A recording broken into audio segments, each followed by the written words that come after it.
Hey, let me ask you something. Have you ever had those days where no matter what you try, things just don't seem to work out? You plan, you push, you try again and again, but somehow life feels heavy, like you're dragging a bag full of rocks everywhere you go. And here's another question.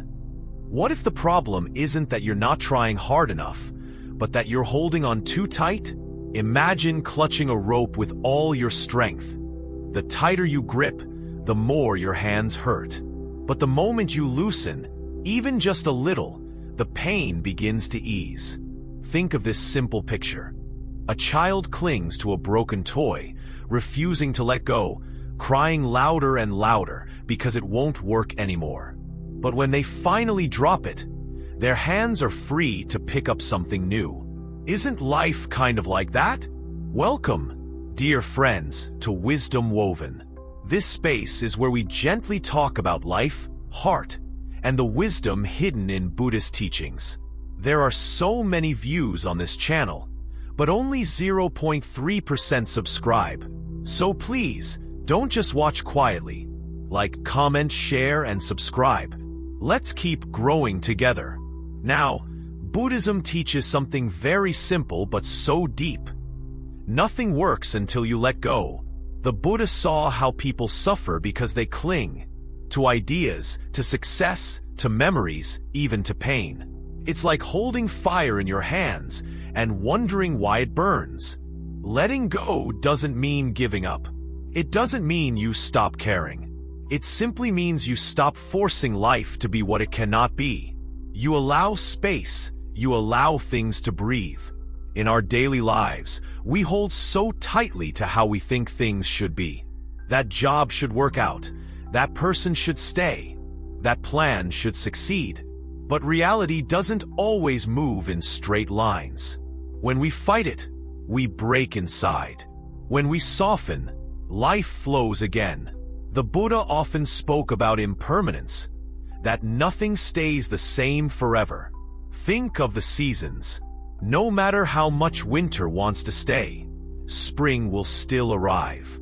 Trying to freeze a season only leaves us cold. Sometimes, the hardest part is the mind whispering, "But if I let go, I'll lose everything." What's beautiful, though, is that when you release the grip, you don't lose, you discover. You discover peace, new beginnings, even joy you couldn't see before. So as we move forward, let this first part settle in your heart. Nothing truly works while your hands are full of what no longer belongs. To step into tomorrow, you first have to loosen your grip today. The weight we carry, understanding attachment. Sit with me for a moment, my friend, and let us talk slowly, as though there is no rush, as though the world has paused just to listen. Imagine walking down a road with a heavy bag on your back. At first you don't notice the weight. You tell yourself it's fine. You can manage. But as the path grows longer, each step feels harder. The straps cut into your shoulders. Your breath becomes shorter. And even the beauty of the trees and the sky is hidden because all you can think of is the heaviness pressing down on you. This is what attachment feels like in life. We carry so many things, memories, expectations, regrets, possessions, ideas of who we think we must be. And we wonder why our spirit feels tired. In the Buddha's teaching, attachment is called upadana, a clinging. It is like holding a rope tightly until our hands ache, even when the rope is tied to nothing. Sometimes we clutch it because we fear if we let go, we will fall. Other times we cling simply out of habit, not realizing the pain is our own grip, not the rope itself. Do you see, student, how often the weight you feel is not given by the world, but created by your own hands? Let me share a small story. There were two monks walking after a heavy rain. The road was muddy, and ahead of them stood a young woman unable to cross a deep puddle. One monk walked past, keeping his robes clean, avoiding her. The other monk bent down, carried her across, and then continued walking silently. Hours later, The first monk scolded his companion, saying, "Why did you carry that woman? We monks must not touch women." The other monk looked calmly and said, "Brother, I left her at the river hours ago. Why are you still carrying her in your heart?" This story, simple as it is, shows how the true weight is not the action itself, but the clinging in the mind. When we speak of attachment, it is not only about objects or people. It is also about the stories we tell ourselves. A man who loses his job may hold on to the thought, "I am a failure," and that story becomes heavier than the loss itself. A woman who is left by a friend may carry the belief, "I am not worthy of love," and that thought cuts deeper than the parting words. The attachment is not to the event, but to the belief tied around it. To see this clearly is to begin to loosen the knot. Have you noticed how even joy can turn into suffering when we cling too tightly? Think of someone who loves their child so much that they try to control every step, every choice, every path. The love becomes heavy, a prison, because it is mixed with fear of losing. True love allows space, while attachment suffocates. The Buddha taught that love without attachment is like the sun. It shines freely, warming all it touches, yet it does not demand anything in return. Sometimes a student will ask me, "But Master, if I let go of attachment, will I not lose everything I care about?" And I smile gently, because the truth is the opposite. When you release attachment, you don't lose. You see things more clearly. Imagine holding a bird too tightly in your hands. The bird struggles, its wings break, its song dies. But if you open your palms, the bird rests there for a while. And when it flies, it leaves behind the gift of its song in your memory. This is the difference between attachment and freedom. Think about your own daily life. How many clothes do you keep in your closet that you never wear, yet you cannot give away? How many old messages, photos, objects sit in drawers because you tell yourself, "Maybe one day I will need this," though deep inside you know you won't. These things take space not only in your home, but in your heart. And then there are invisible weights, resentments you keep against people, promises you repeat to yourself, old mistakes you replay over and over. They all pile up like stones in that bag on your back. Buddhism is not asking you to throw everything away and live with nothing. It is not about being cold or indifferent. It is about being free. To live lightly, you must see which stones are truly needed and which you have been carrying for no reason. If you walk with awareness, you will notice that many of the stones are not even yours. They are opinions of others, expectations from family, judgments from society. You can choose to put them down. The Buddha once compared attachment to a burning coal. If you hold a coal tightly, you will be burned. Yet still many continue to hold because they fear to let go, thinking they may need the coal for warmth. The wiser way is to let it fall, to allow the fire to rest where it belongs, not in your hand, but in the hearth.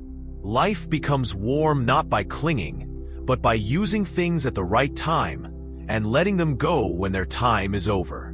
My dear friend, understand this. Attachment is not simply about love or material things. It is about the I that wants to control. The ego whispers, "This is mine. This must last. This must be the way I want." And when the world does not bend to that whisper, suffering begins. When you see through the illusion of mine, you begin to see life as it truly is, changing, flowing, alive. It is not easy, I know. We live in a world where we are taught to hold on, to money, to names, to roles, to achievements. We are told that letting go is losing, that to release is weakness. But if you look deeply, you will see the strongest tree is not the one that resists the wind, but the one that bends and lets the wind pass through. Strength is not in grasping, it is in knowing when to soften. Think of water. If you try to grab it, it slips through your fingers. If you cup your hands gently, the water rests there. Life is the same.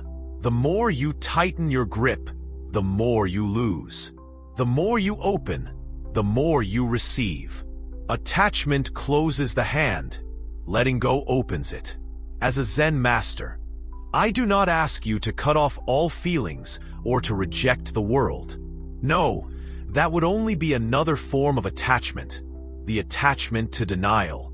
Instead, I ask you to see clearly, to see when you are holding something that no longer serves you, to see when your love has turned into fear, to see when your dreams have turned into chains, and then, with compassion for yourself, to release gently.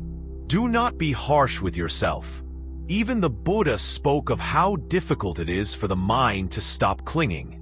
The practice is not about perfection, it is about awareness. Each time you notice the weight on your back, you can choose to put one stone down. Little by little, step by step, the burden grows lighter. Remember, the world is not asking you to hold it together.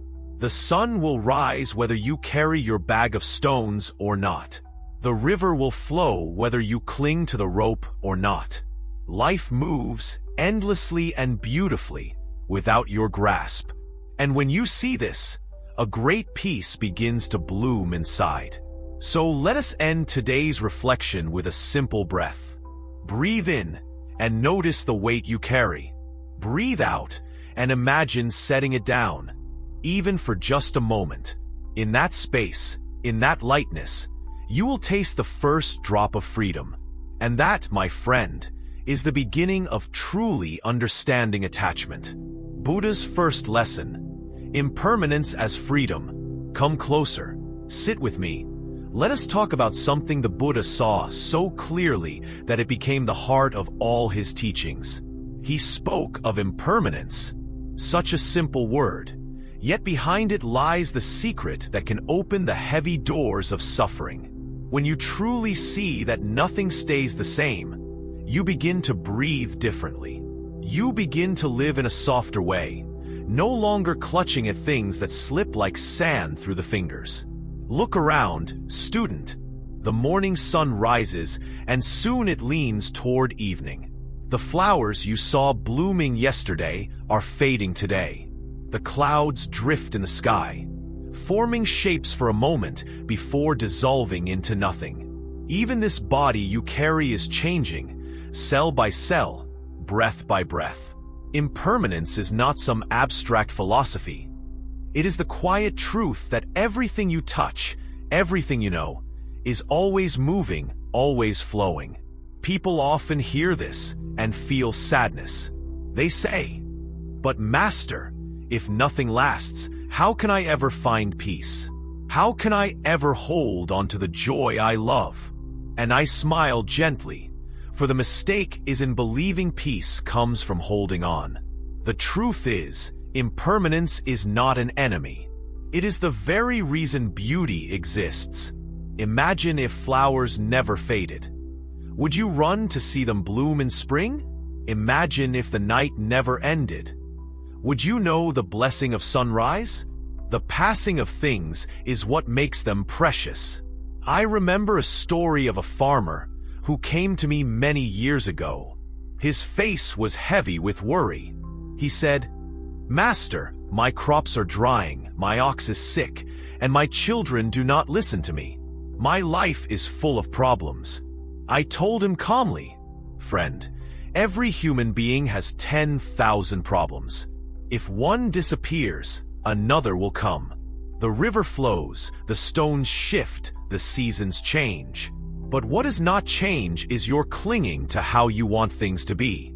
The farmer frowned, for he hoped for some miracle solution. But over time he saw, his ox grew well, then later grew old. His children disobeyed, then grew wise. His crops failed, then flourished again. The wheel kept turning, and in that turning he saw that his peace could not depend on fixing every problem, but on learning to stand still in the middle of the turning. Impermanence is often feared Because it takes away. It takes away youth. It takes away lovers. It takes away possessions. But if you look with a wider heart, you will see it also gives. It gives dawn after the darkest night. It gives healing after grief. It gives growth after loss. A child becomes an adult because of impermanence. A seed becomes a tree because of impermanence. Without change, there would be no life at all. So tell me, is impermanence truly your enemy? Or is it the very breath that keeps the world alive? The Buddha once held up a flower to his disciples, saying nothing. Most looked confused, but one monk smiled. In that smile was the understanding. This flower is here now, it will fade soon, and that is why its beauty is so radiant in this moment. To see impermanence is to stop demanding the world be frozen. It is to honor each passing second as sacred. When I was younger, I too resisted change. My teacher told me, "Do not fight the river." At first I did not understand. I thought, if the river carries away my favorite leaf, is that not loss? But later I saw that by letting the river carry the leaf, it brought new waters, new life, new leaves. By holding on, I only stood still with stale water. By letting go, I was carried forward. This is impermanence, always carrying us forward. Think of relationships in your life. A friend you once saw every day may now live far away. At first the distance hurts, but then you see the bond takes a new shape. Perhaps not daily talks, but deep appreciation when you do meet. Love does not vanish, it transforms. Pain does not stay, it transforms. Even you, dear student, are not the same person you were yesterday. Can you feel how liberating this is? You are never trapped, because change is always there, offering a door. I want to tell you something important. When you see impermanence clearly, fear begins to dissolve. Why? Because fear often comes from believing something will last forever. The child fears the pain will never end. The lover fears the loss will never heal. The worker fears the failure will define him always. But look deeply. Has anything in your life truly stayed the same forever? No. Everything passes. And so, fear is built on a misunderstanding. Let us pause for a breath together. Inhale. Notice how the air fills your lungs. Exhale. Notice how that breath leaves and will never return. If you tried to hold that breath, clinging to it as yours, it would only suffocate you. But by letting it go, another breath comes fresh, alive. Life itself teaches you impermanence with every breath, yet we forget and we suffer. When people come to me with grief, I do not tell them to forget. I tell them to see that the one they loved has changed form, but has not vanished from the web of life. The laughter, the touch, the lessons, they remain in memory, in influence, in the way that person shaped their path. Impermanence does not erase. It transforms presence into memory, touch into echo, body into soil. If you resist, you break. If you allow, you bow with tears, and the tears water new life. Now, let me speak directly to your heart. You may be holding on to something right now. Maybe an old hurt, maybe a dream that did not bloom, maybe a fear of what tomorrow will take. Look at it gently. Place it in your palm, not gripping, just holding softly. See how it has already been changing, even while you carried it. Feel how time has been moving it, whether you noticed or not. Then imagine opening your palm. The wind may take it, or it may rest a little longer, but your hand is free. That is the gift of impermanence. It frees your hand for the next gift. The Buddha's first lesson was not meant to make you despair, but to awaken you. He wanted you to see that chasing permanence is like chasing a rainbow. You may run forever, but the colors always move ahead. Instead, sit where you are, let the rainbow arch over you, and marvel at its passing. That is peace. That is freedom. Do not be angry with yourself for clinging. Every human heart does it. But let this part of the path remind you, impermanence is not against you, it is with you. It is the gentle teacher that whispers, do not fear change. It is the rhythm of the universe.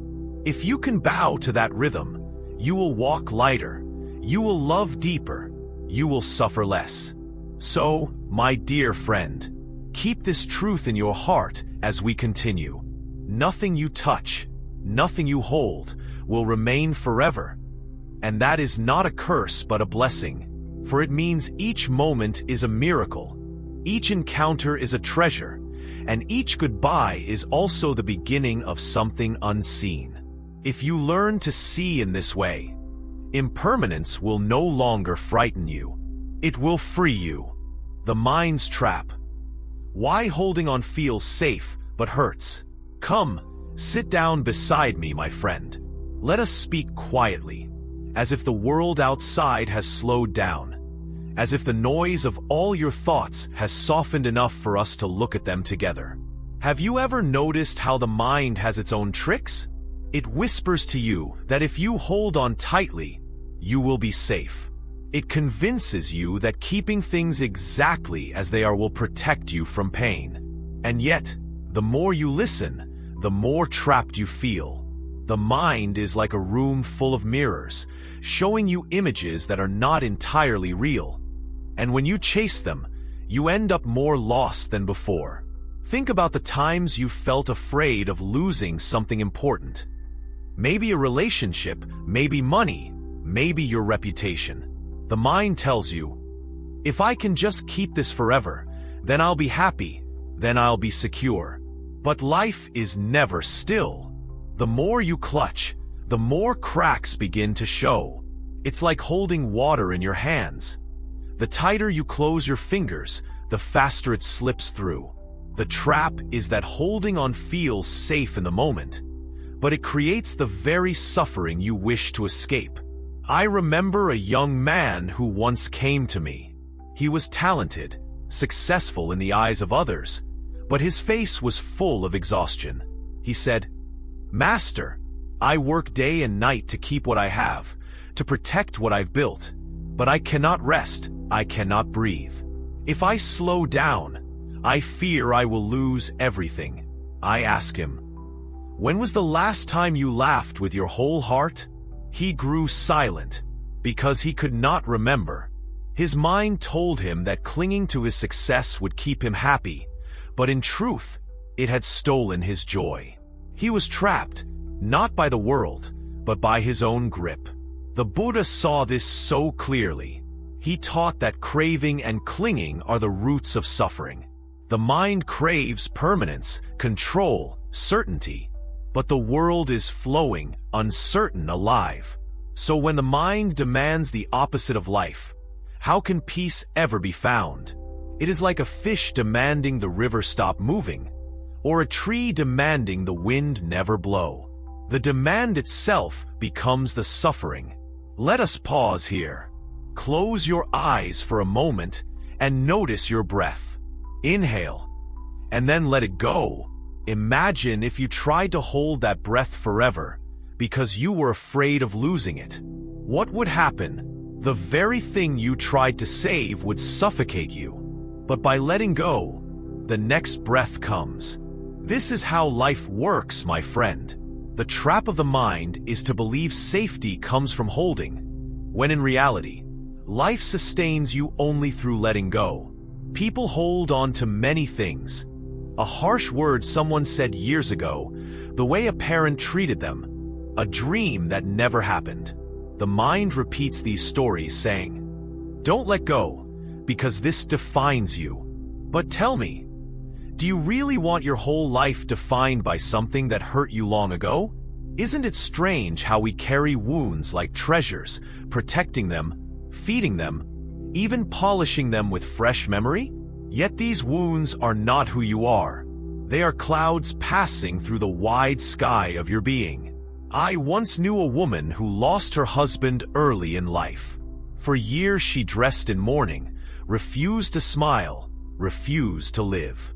She thought keeping her grief alive was a way of keeping him close. But one day she realized her husband had loved her laughter, her joy. By clinging to sorrow, she was betraying his love. When she let go of the idea that grief was the only way to honor him, she found freedom. She still remembered him, but now with warmth, not chains. This is the difference between memory held gently and memory held in the trap of clinging. The mind often tells us that letting go is dangerous, that it means we will lose our identity. Imagine someone who always says, "I am a victim, I was wronged." That identity feels safe because it is familiar, but it also keeps them small, keeps them wounded. The Zen way is not to erase the story, but to step out of it, to see it as only a part of the vastness of your being. Think of a bird sitting on a branch. The bird does not trust the branch will never break. The bird trusts its wings. In the same way, freedom comes not from clinging to what is outside, but from trusting the inner capacity to meet life as it comes. If the branch breaks, the bird flies. If life changes, the heart adapts. This is the trust that grows when you step out of the trap of holding on. Do you see now how the mind fools you? It says, "Hold on, and you will be safe." But safety is not in the object of clinging. It is in the openness of your heart. Safety is in knowing you can flow with life instead of fighting it. The child who refuses to outgrow old shoes will walk in pain. But the child who dares to take them off will discover shoes that fit and the freedom to walk far. My dear friend, the trap of the mind is built from fear. Fear of loss, fear of change, fear of emptiness. But let me tell you something. Emptiness is not frightening when you see it clearly. The empty cup can receive water. The empty sky can hold the stars. The empty hand can be held by another hand. Emptiness is not the end. It is the beginning. What hurts is not emptiness itself, but the fight against it. When you feel the urge to hold on too tightly, try to notice what lies underneath. Is it fear of being alone? Is it fear of being nothing? If you sit with that fear gently, you will find it softens. Underneath the fear is always life itself, still flowing, still offering new paths.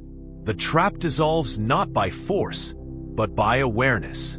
Let me share one last story for today. A master and his student were walking through a village. They saw a man shouting angrily, clinging to his broken cart, blaming everyone for his misfortune. The student said, "Why is he suffering so much?" The master replied, "Because he loves the cart more than he loves his own peace." Do you see? The object is not the problem. The problem is the weight we give it, the meaning we bind ourselves with. So, dear one, when your mind whispers that holding on will keep you safe, smile gently at that voice. Thank it for trying to protect you, but do not be fooled. Real safety, real freedom, comes from loosening your grip, from trusting the flow of life, from allowing each moment to rise and pass like a wave. To live in this way is not to lose. It is to finally breathe. Letting go of expectations, the hidden root of suffering. Sit with me, friend, and let us speak quietly about something that lives in every heart, even when we do not notice it. It is expectations. Expectations are like invisible chains. We carry them with us everywhere, and most of the time, we believe they are just part of life, that they are harmless, even helpful. But look closely, and you will see how much pain they bring. Expectations are the hidden root of suffering. When you expect things to happen in a certain way, when you insist life must bend to your plan, you are setting yourself up for disappointment, frustration, and quiet grief that no one else sees. Think about your day yesterday. Maybe you woke up hoping the sun would shine, hoping someone would say a kind word, hoping that your work would go smoothly. And yet, the world moved differently. Clouds covered the sky. Words were sharp. Work was messy. That feeling that squeezed your chest, that little ache of irritation or sadness, that was expectations whispering to you, "This is not how it should be." And in that moment, your suffering was born, not because of the clouds or the words or the work, but because of the insistence in your mind. I remember a student who came to me, very bright, very eager, but always tense. He said, "Master, why does life keep disappointing me? Why do I feel heavy all the time?" I asked him to tell me what he wanted, what he hoped for every day. He listed carefully: praise from his parents, respect from his peers, success in his work, love from a partner. I listened, and then I asked, "Which of these things has ever come exactly the way you imagined it?" His eyes dropped. None. Not one. And in that moment, he saw the truth. He had been suffering not because life was cruel, but because his expectations were strong and unyielding. Expectations feel safe, do they not? They make us believe that if we plan enough, control enough, hope enough, we will be happy. But happiness that depends on a fixed outcome is like building a house on sand. The wind blows, the tides rise, and the house trembles, even if we built it carefully. Life cannot be held like that. The Buddha taught that to free ourselves, we must soften, we must loosen, we must let go of the shoulds we carry. Look at a tree in spring. You may expect it to bloom in a certain shape, with certain flowers in perfect order. But nature does not obey your plan. Some flowers may wilt early, some leaves may sprout late. And yet, the tree is beautiful whole alive. The expectation was never the flower. It was a shadow in your mind. The beauty was always there, whether it fit your idea or not.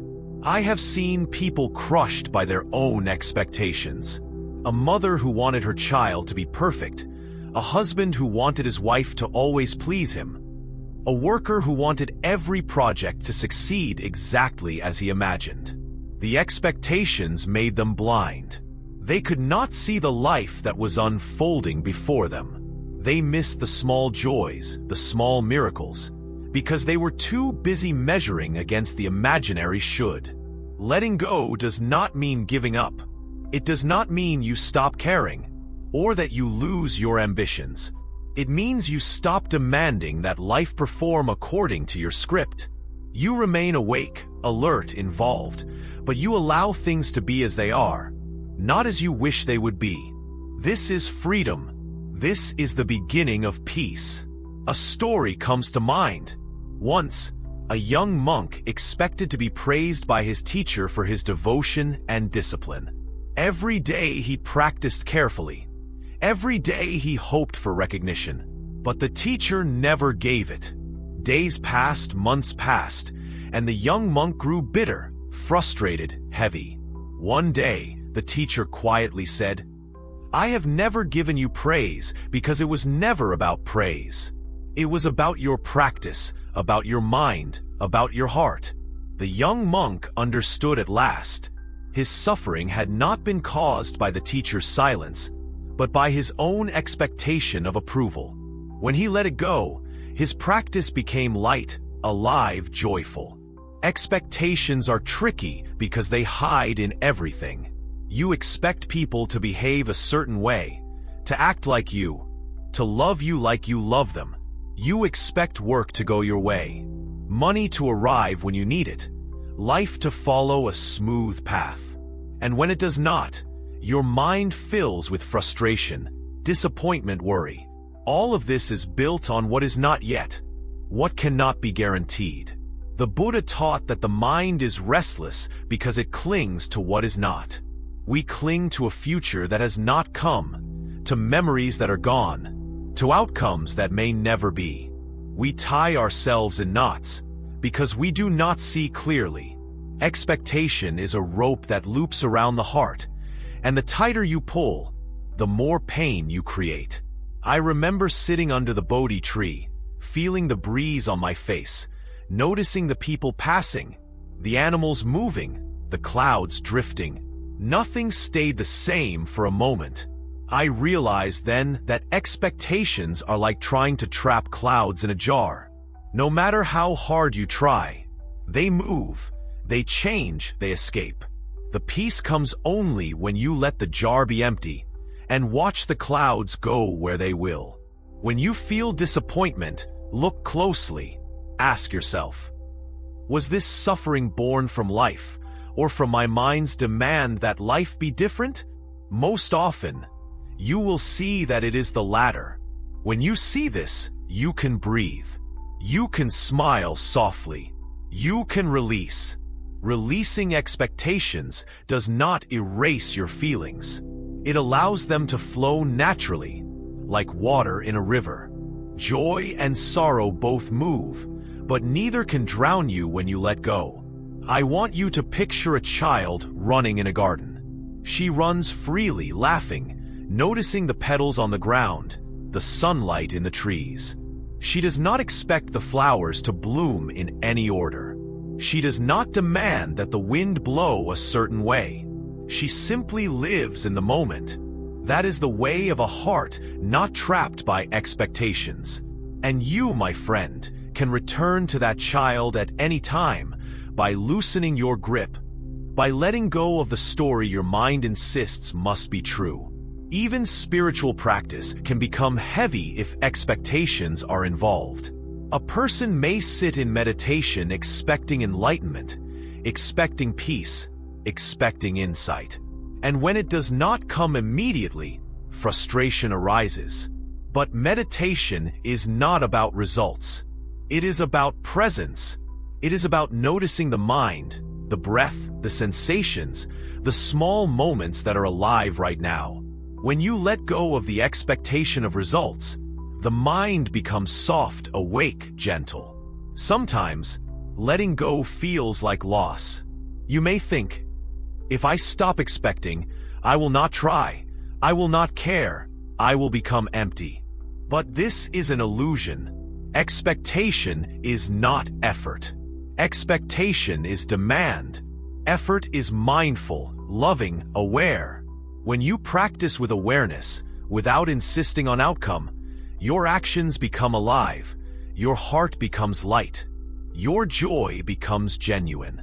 I have walked with many seekers who struggled with expectations in relationships, in work, in life itself. They carried invisible loads, believing they must shape the world to match their desires. And slowly, step by step, when they noticed, when they softened, when they released just a little, a strange peace appeared. Life became less about getting what they wanted and more about being present for what is. My dear friend, the lesson is simple, though it is not easy. The mind will always create expectations. It is its nature, but you can observe them, notice them, and choose not to hold them tightly. Like a bird, you can watch the wind, feel the air, and let it lift you, instead of fighting against it. Each time you practice this, even a little, your heart becomes lighter, and the hidden root of suffering loosens its grip. So as you walk through your day, notice the expectations that live quietly in your mind. Notice how they shape your thoughts, your emotions, your sense of self. And when you can, gently, softly, release them. Release the should, the must, the I expect. Let life surprise you. Let life teach you. Let life breathe through you. And in that gentle breathing, you will discover freedom you never knew was possible. A joy untouched by the fragile demands of the mind. The story of the burning house. Learning to release attachment. Come closer, friend, and sit quietly with me. Today, let us speak about something that touches every life, but is often hidden under layers of thought and fear. Attachment. We all carry it, don't we?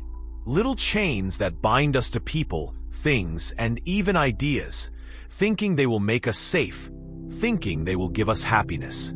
Yet, more often than not, these chains weigh the heart down, and the mind becomes restless. There is a story the Buddha told long ago that helps us see this clearly, the story of the burning house. Listen carefully, and imagine yourself in the scene. Once, there was a man who lived in a great house, filled with children. The children played and laughed, unaware that the house had caught fire while they slept. Smoke filled the rooms, and the flames were beginning to spread. The man called out, warning them, "Children, the house is burning. Come outside quickly." But the children were afraid to leave the comfort of their toys, the warmth of familiar rooms. They hesitated, they cried, they clung to what they knew. The man tried to convince them, but his words alone could not make the move. They were attached to what was no longer safe. Think, my friend, how often we behave like those children. We cling to things that are familiar, even when they bring danger or sorrow. We hold on to past relationships, old habits, or memories that hurt, thinking they define us, thinking that leaving them would be betrayal or loss. Yet the truth is, life sometimes calls us to move, to release, to step into the unknown. And it is in that moment of letting go that freedom begins. The father in the story, seeing his children's fear, did not scold them. He did not force them with anger or threats. Instead, he used wisdom and compassion. He told them of a wonderful garden outside, with new toys waiting, bigger and brighter than the ones inside. He painted a picture of possibility, of delight, to awaken their curiosity and courage. One by one, the children left the burning house, following him into safety and joy. This is the essence of attachment, my friend. When we are too tightly bound to what is familiar, we risk harm. And yet, the way of release is not punishment or harshness. It is gentle encouragement, seeing the possibility beyond the fear, seeing the beauty that awaits when we are willing to step forward. Holding on too tightly, we suffocate our hearts.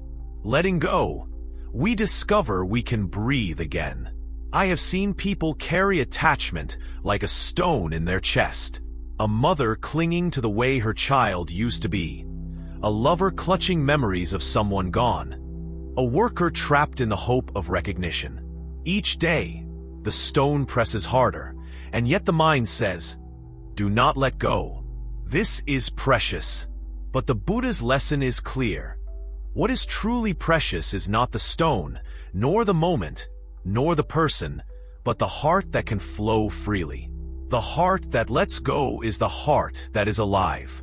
Imagine, friend, the smoke of that burning house curling into the sky. The children inside cannot see it clearly, but the danger is real. And so it is with attachment. Clinging to what is impermanent, what cannot stay, creates suffering, often slowly, almost invisibly, like smoke filling the lungs. We may not notice it at first, but it steals joy, peace, and clarity. To survive, to thrive, we must notice, and we must step out. Stepping out requires courage. That is why the father in the story offered hope, a vision of something better. In our lives, this hope can be found in many small ways. A gentle breath, a soft reminder that life flows, a friend who listens without judgment, a moment of laughter that breaks the tension. The path of release is not empty. It is filled with life, waiting patiently for us to notice. I remember a woman who had lost her husband. She carried photographs, letters, and memories everywhere she went. For years, she would not allow herself to experience joy, thinking it was betrayal to the past to him. One day, she came to me, tears in her eyes, saying, "Master, I cannot leave the house of my memories." I asked her, do the memories weigh your heart like stones, or do they lift it like feathers? She looked at me blankly. Slowly, with patience, she began to see. She could honor the love and still live. She could carry it lightly, not clutch it tightly. And in that release, she discovered laughter again. Attachment often disguises itself as love, responsibility, or loyalty. It whispers that to let go is to lose, that to release is to abandon. But the Buddhist teaching, the story of the burning house, shows that true love, true responsibility, and true loyalty are not in clinging. They are in seeing clearly, in acting wisely, in letting the heart move where it must. A mind weighed with attachment cannot see, cannot act, cannot love fully. Only a heart that is free can embrace life as it is. Consider your own life. What are the toys you cling to in your house? What comforts or memories or fears keep you from stepping outside into the air that is alive, into the moments that are waiting for you? Attachment may feel like safety, but often it is the slow burn that robs you of joy, that keeps you from living fully. And you do not need to suffer in that way. You do not need to wait until the fire is too near. You can practice release today, gently, softly, step by step. The Buddha often said, "If you let go a little, you gain a little. If you let go completely, you gain everything." This is not just philosophy. It is practical, everyday wisdom. When you release your grip on anger, on regret, on fear, on expectation, your heart lifts. When you release judgment, your mind expands. When you release attachment, your life breathes. And you will notice that life gives you exactly what you need, often in ways more beautiful than you imagined. Sometimes letting go means we cry. Sometimes it means we sit in silence and watch the sunset without holding anything. Sometimes it means walking away from a situation we thought we could control.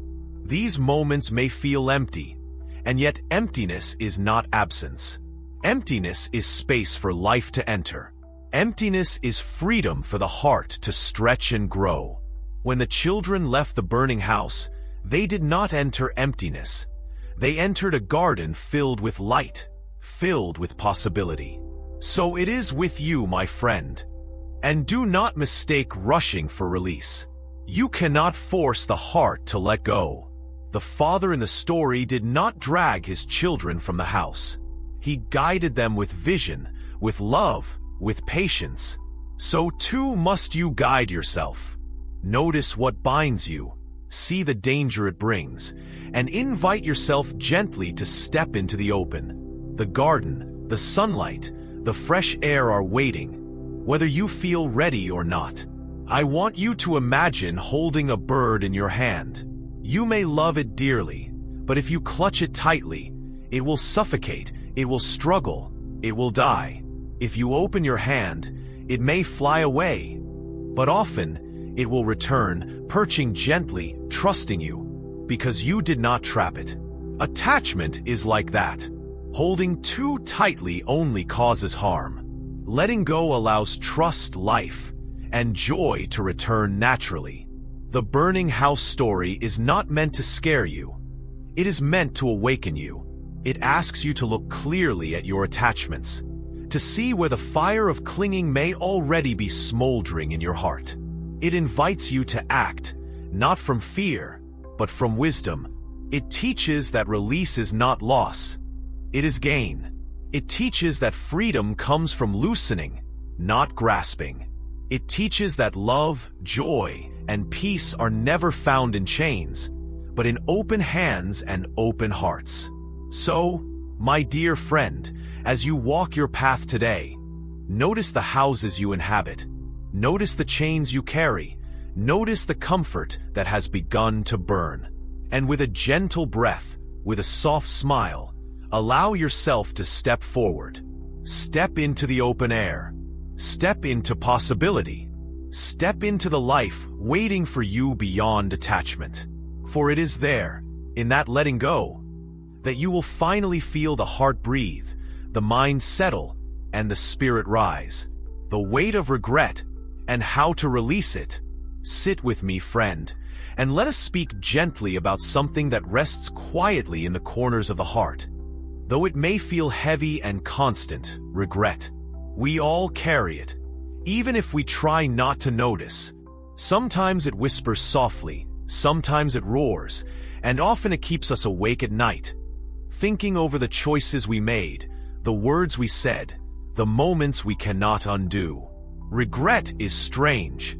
It feels like punishment, yet it is entirely self-imposed, born in the mind, not in the outside world. And still, it can weigh so heavily that every step feels laborious. I want you to imagine walking with a backpack. At first, it seems light, barely noticeable. But day after day, you keep adding stones to it.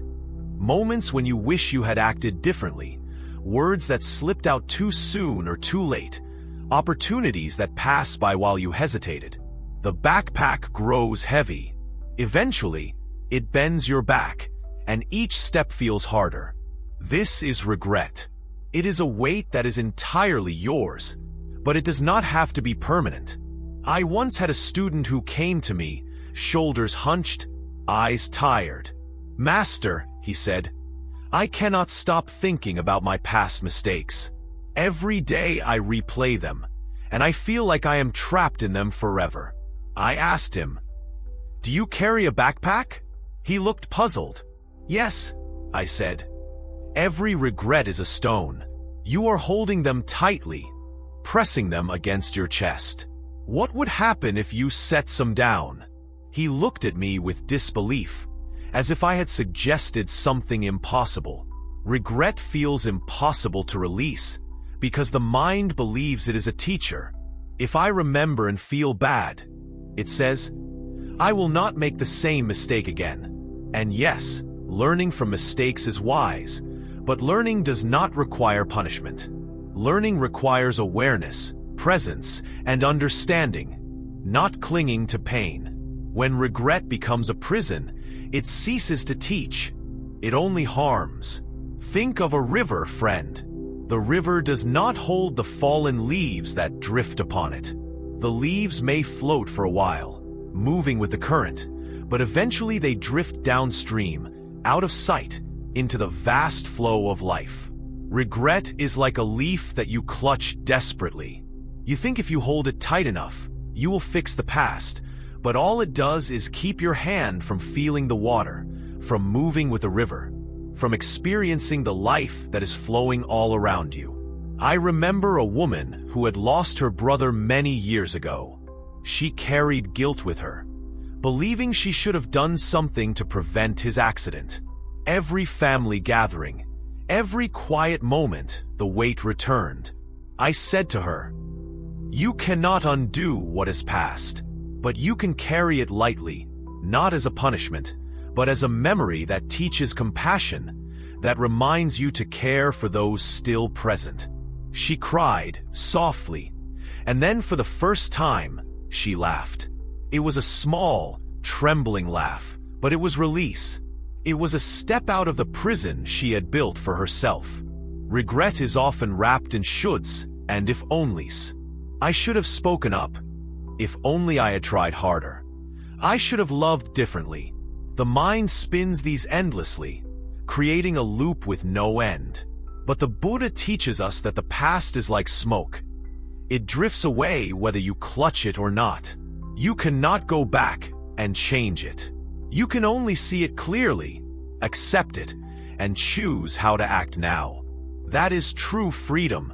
Sometimes, letting go of regret feels like betrayal.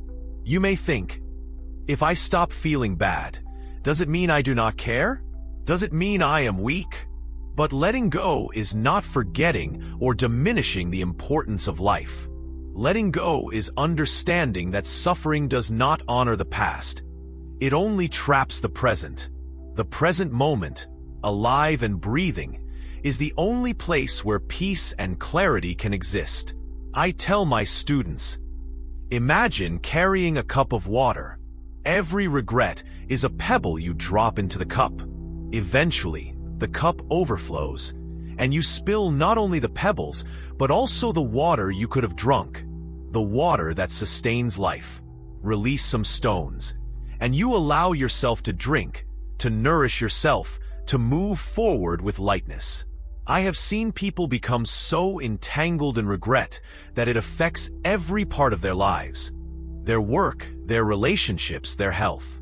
They are constantly looking back, imagining alternative histories, blaming themselves for outcomes they cannot control. And while reflection is useful, obsession is destructive. A mind trapped in regret cannot see opportunities, cannot feel joy, cannot even breathe properly. Think of regret like ashes from a fire long extinguished. You may carry them, thinking they will warn you, teach you, remind you. But at some point, you must set them down. Let the wind take them, or they will suffocate you. The past is a fire that is burned out. It cannot hurt you anymore, unless you feed it with your thoughts. Choose to feed life instead. Choose to feed awareness, compassion, and presence. Sometimes, releasing regret requires more than understanding. It requires action. Not to change the past, but to act now in ways that honor it. To forgive yourself quietly. To make amends where possible. To live more gently with others.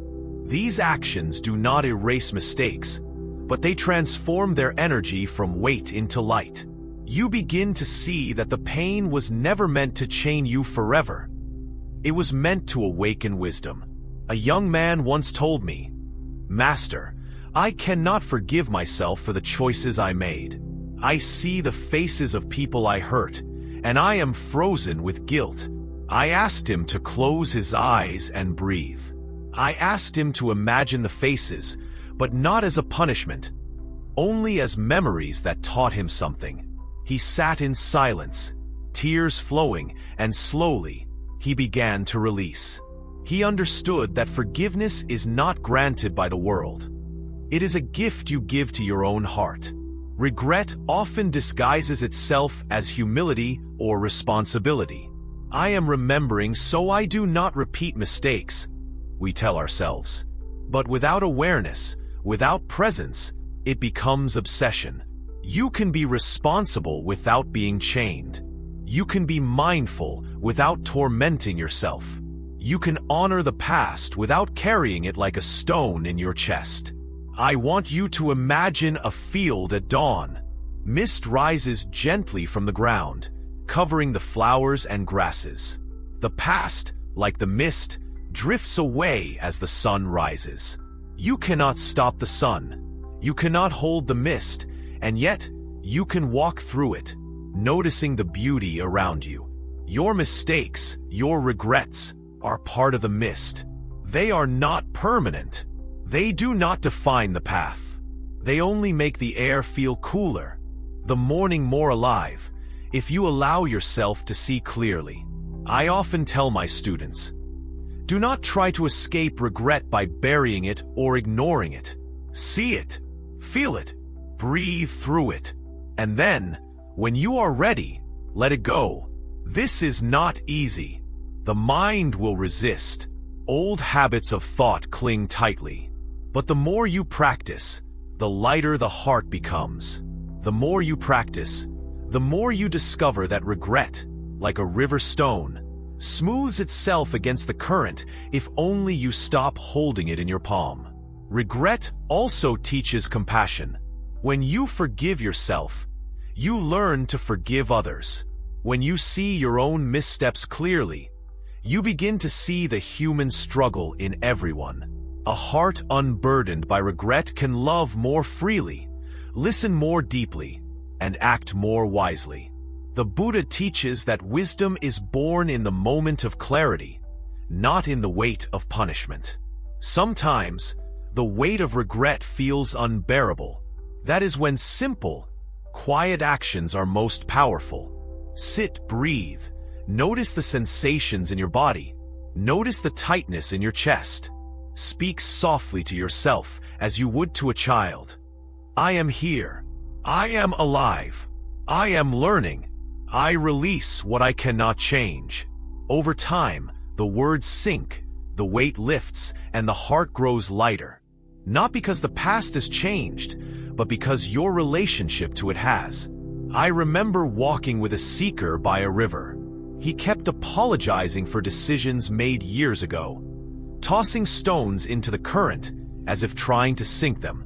I told him, "The river does not carry stones backward, only forward. Place them gently, let the water take them, and notice how you walk lighter." He followed, hesitated, and then slowly, with care, he let go. The relief in his posture was immediate. And I said, "See, regret is not meant to chain you. It is meant to teach and then release." So, my friend, as you move through your days, notice the stones in your backpack. Notice the pebbles in your cup. Notice the ashes in your hands. They are heavy, yes, but you do not need to carry them forever. Breathe. See them clearly. Release gently. Act mindfully. Step into the river and feel the current carry you forward. Feel the sun warm your back, the wind brush your face. Regret may whisper, but you do not need to answer with suffering. You can answer with presence, compassion, and love. Your heart is capable of great lightness. It is capable of walking freely, of seeing beauty, of loving without chains. Let the weight of regret dissolve slowly, like mist under the morning sun. Let it flow into wisdom. Let it flow into kindness. Let it flow into the life that is here, now, waiting for you to notice, waiting for you to embrace. Fear and the illusion of control. Come, friend, and let us sit together for a while, in this quiet moment. Let us speak about something that touches every life.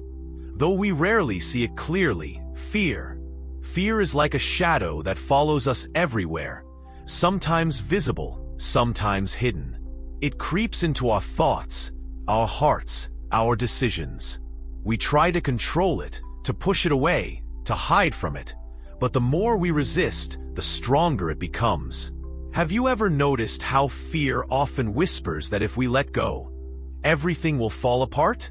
It tells us that holding tightly is safety, that clinging is protection, and so we grip more, tighten more, even as our hearts ache under the weight. Imagine walking along a riverbank. The water is swift, moving endlessly, carrying leaves, sticks, and small stones in its current. You may try to hold a stone in your hand, thinking it will stay, thinking you can control it. But the river will pull, the stone will slip, and suddenly you feel the strain of holding what cannot be held. That is fear, friend. Fear convinces us that if we could just control the river, if we could just stop the current, all would be safe. But life is the river, and control is an illusion. I once spoke with a young man who feared failure so deeply that he could not begin the work he longed to do. Every morning he would wake with a list of dreams, but by evening, they lay untouched. He said, "Master, if I fail, everyone will see I am weak. If I fail, I will be nothing." I looked at him and said, "Do you think the river cares if you fail to hold the stone? Does the river judge the leaf for floating away? Life flows whether you resist or not." Slowly, he began to understand that fear is not always a signal to stop. Often, it is a sign to move gently, with awareness. Fear disguises itself in many ways. It appears as worry, as doubt, as hesitation, even as caution. Sometimes it comes as anxiety over the future, imagining disasters that may never arrive. Sometimes it is fear of loss, fear of judgment, fear of pain, and often it whispers that if we relinquish control, the world will collapse, people will leave, we will fail. But here, my friend, the Zen teaching is gentle yet firm. The world is already beyond your control. To clutch it tightly is to suffer. To open your hands is to see clearly, to live freely, to move with the rhythm of life rather than against it. I remember a woman who feared the passing of time. She counted her days with anxiety, worrying that if she did not achieve, she would be left behind, forgotten. Every hour was a test, every moment a race. I asked her, "Do you believe you can stop the sun from setting?" She looked at me confused. "No," she said. I smiled softly. "Then why chase the river? Why resist what flows naturally? Let the river carry you. You will arrive where you are meant to be." She laughed quietly, for the first time in many months, as if realizing she had been running against the current unnecessarily. Fear and control are intimately linked. The tighter we grasp, the more fear tightens its grip. We think control brings safety, yet it is the illusion itself that causes suffering. Imagine a child holding a fragile toy too tightly. The pressure cracks the toy, the joy disappears, and the child wonders why what was meant to bring happiness brings pain. The same is true with fear and control. Letting go does not mean recklessness. It means trust, patience, and understanding the nature of life. I once walked with an elderly man through a forest. He had lived a long life, yet he confessed he feared the unknown, fearing illness, fearing loneliness, fearing change. I asked him, "Do you think the trees fear the wind?" He shook his head. "No," I said. "They sway, bend, sometimes lose branches, yet they stand for decades. Their roots are deep, and they move with life, not against it." He paused, gazing at the branches dancing above, and something shifted in him. Fear is natural, but it can be gentle if we learn to move with it rather than resist. The illusion of control is most dangerous when it blinds us to the present. We are so busy trying to arrange, plan, manipulate, and secure that we forget to notice the beauty of what already exists. We miss the warmth of sunlight on our face, the sound of laughter, the simple gift of breath. Fear says, hold on, or it will all be lost. But the truth is, holding on tightly only makes us miss what is already here, already ours to experience. Sometimes, letting go of fear feels impossible. The mind argues, the heart hesitates. And yet, step by step, moment by moment, release is possible. Begin with the small fears. The fear of being judged, the fear of saying the wrong thing, the fear of letting someone see your tears.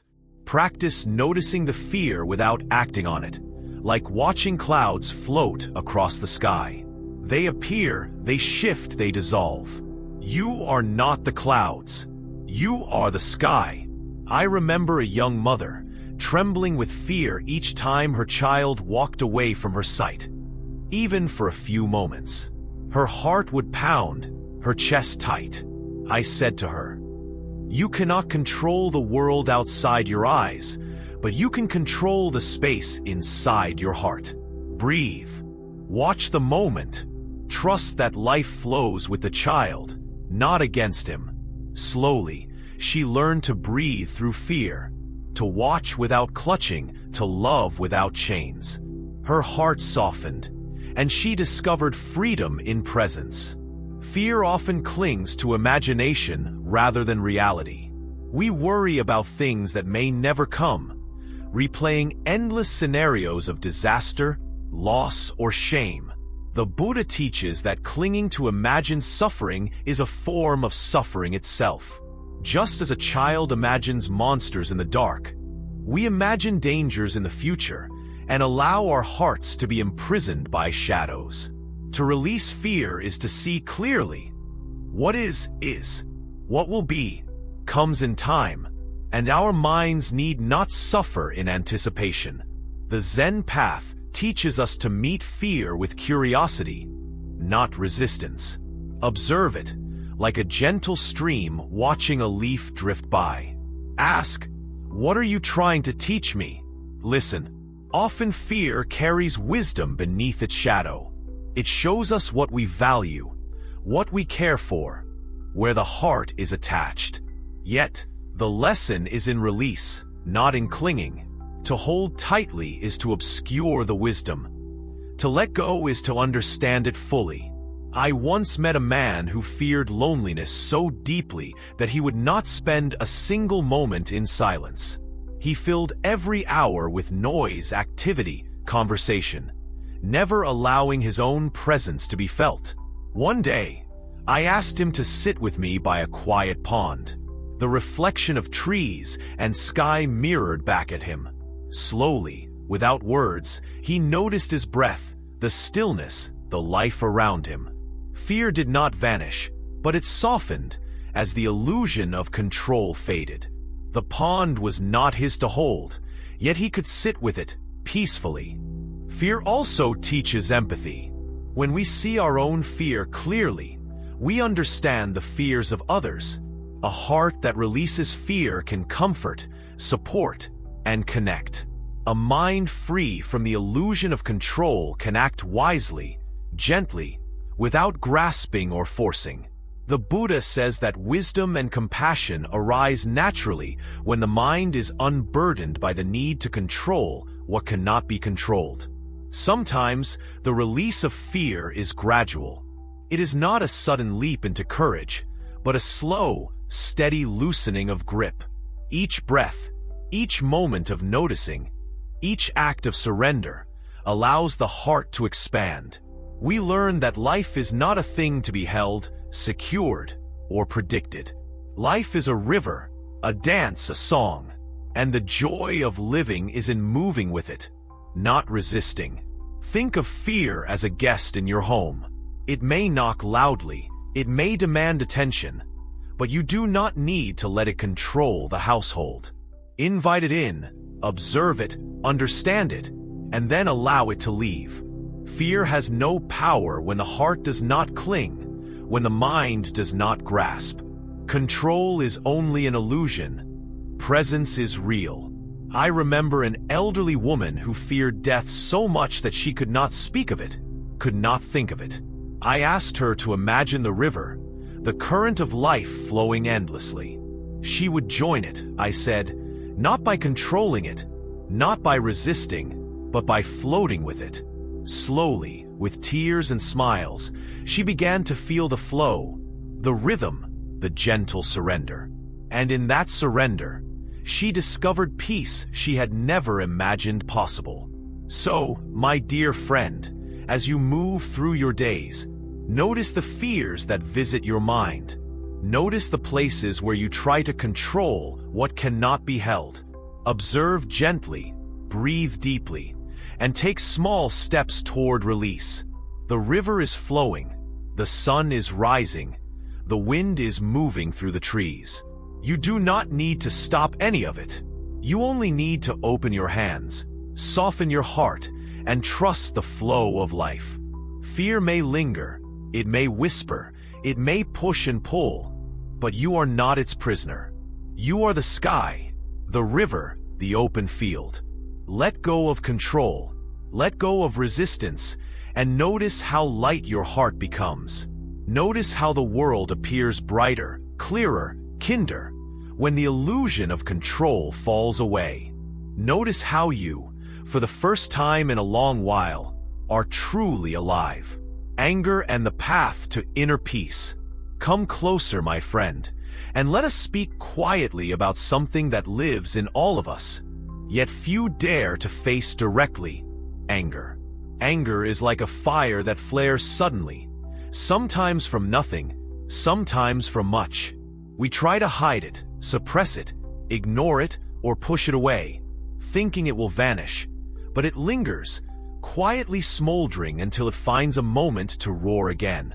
Have you noticed how anger comes often when we feel threatened, small, misunderstood, or powerless? And when it rises, our heart races, our thoughts spiral, and the world seems sharper, louder, less forgiving. Imagine a bamboo forest after a storm. The wind bends the stalks, sometimes breaking leaves, even snapping young shoots. Yet the bamboo does not resist the wind completely. It sways, it gives, it bends with the current of nature, and in this bending, it survives. Anger is much like that wind, my friend. If we resist entirely, we break. If we bend too much, we lose our sense of self. But when we learn the art of gentle yielding, when we meet anger with awareness rather than resistance, something remarkable happens. We begin to see clearly, we begin to be free. I remember a young woman who came to me, her hands trembling, eyes wet. She said, "Master, I am so angry at my brother.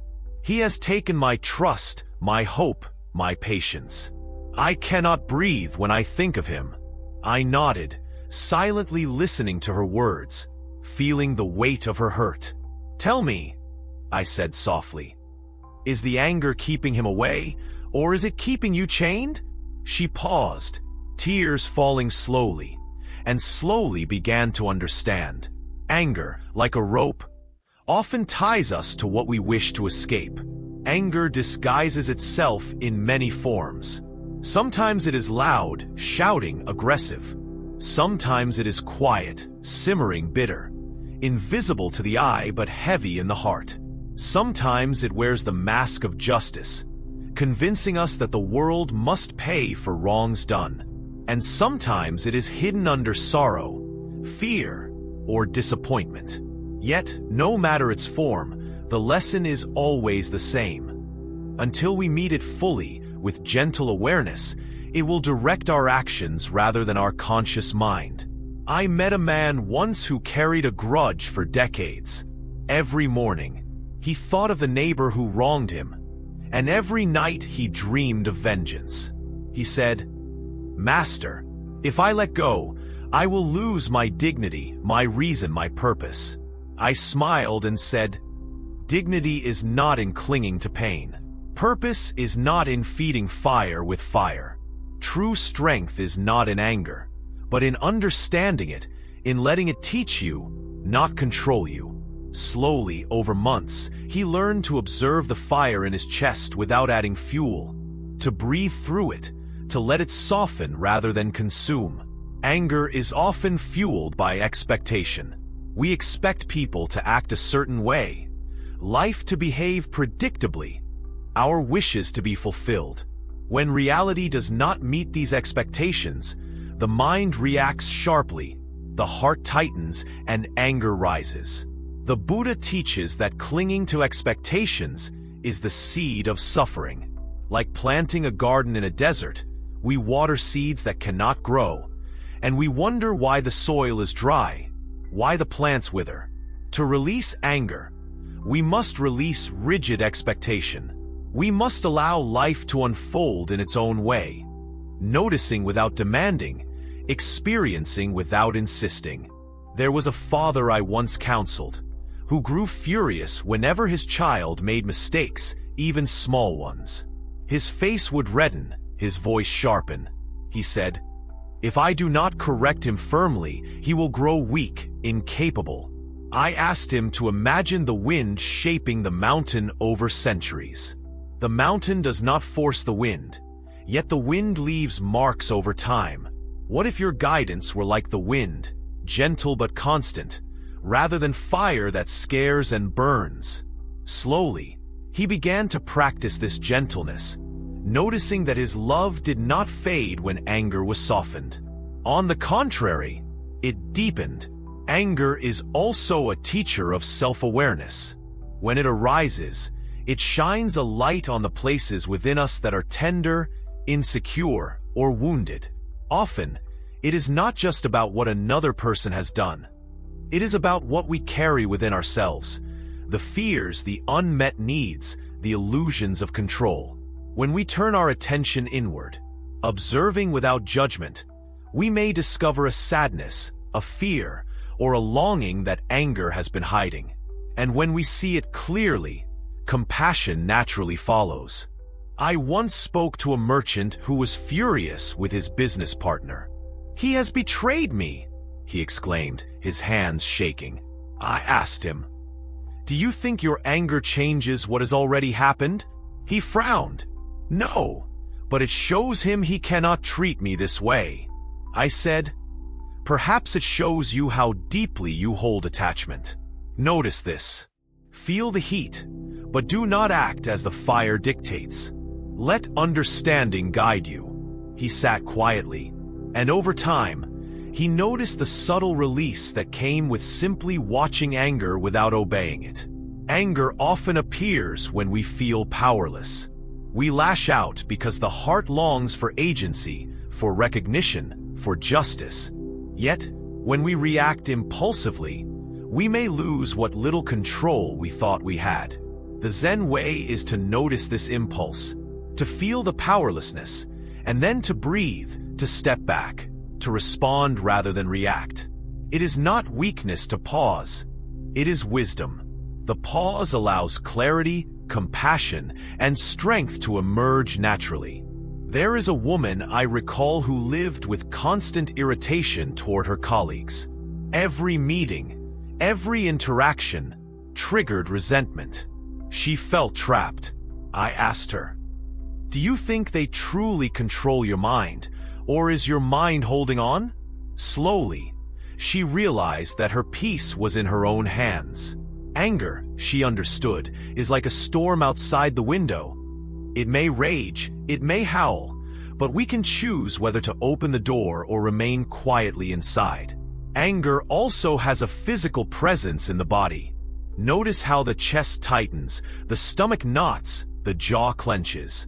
The Zen practice teaches us to feel it fully, to breathe into the tension, to allow it to move. Sometimes anger is like a heavy stone lodged in the chest. Only by noticing, by breathing, by allowing, can it soften, dissolve, and transform into understanding.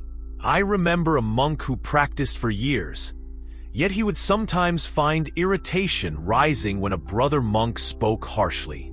He felt ashamed, thinking his practice had failed.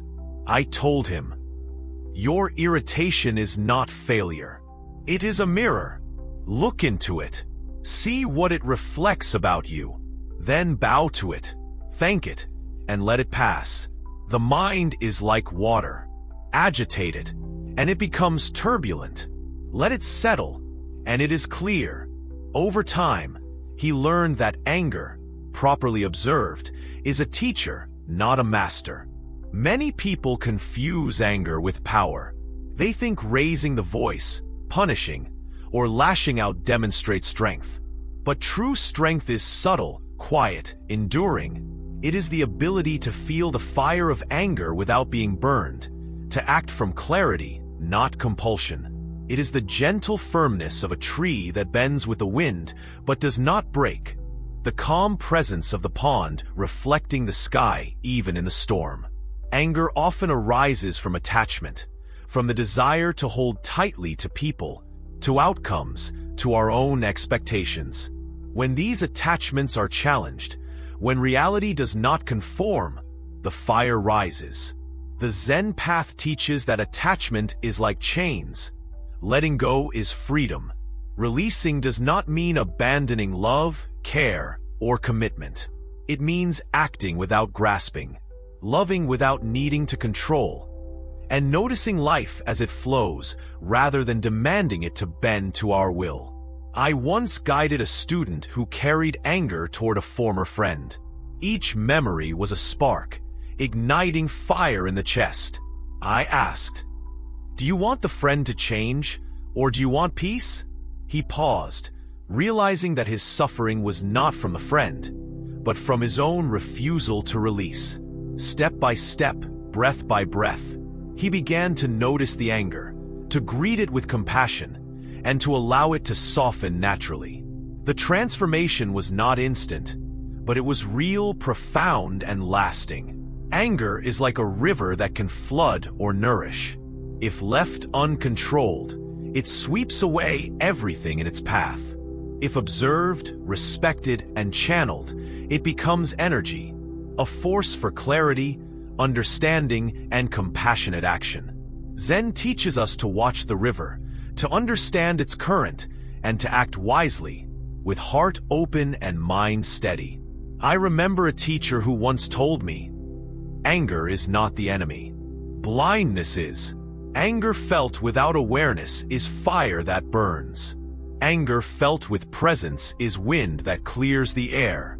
Each day, we face opportunities to notice, to feel, to breathe, to release. The practice is simple but not easy. It asks patience, gentleness, and courage, but the reward is profound. Inner peace, clarity, and freedom from the chains that anger places around the heart. So, my dear friend, as you walk through your days, notice the flickers of anger in your mind. Do not judge, do not resist. Observe them as you would clouds drifting across the sky.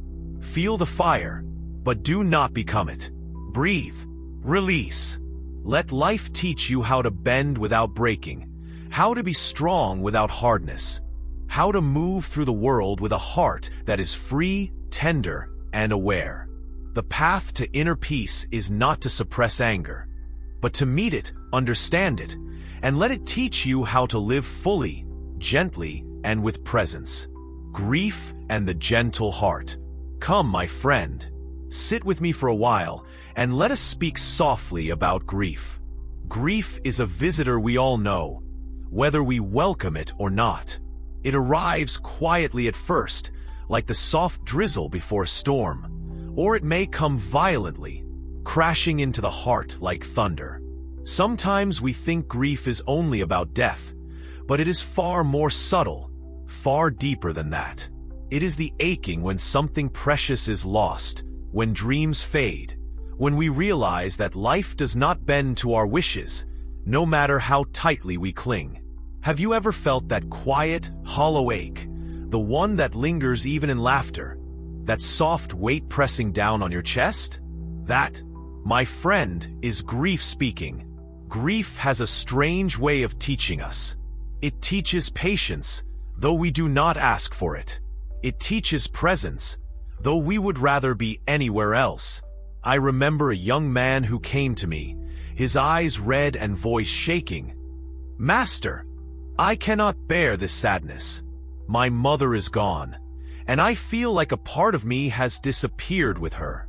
I asked him to close his eyes and simply feel the loss, not fight it, not run from it. At first he resisted, moving, fidgeting, trying to escape the heaviness. But slowly, he learned that grief cannot be battled with action or distraction. It is felt, accepted, and allowed to move through the heart like a river, eventually finding its own path to the sea. Grief often comes with a strange companion, the feeling of unfairness. Why did this happen to me? People ask again and again, as if the universe owes them an explanation. Yet, life has no promises, no guarantees. The Buddha teaches that clinging to what was, or wishing it were different, only deepens suffering. Grief asks us to let go, gently, step by step, not of the love we carry, but of the illusions that we can hold life in our hands completely. I recall a woman who lost her lifelong friend. She spent months refusing to speak to anyone, refusing to engage with the world, thinking that by doing so she would somehow protect her memories.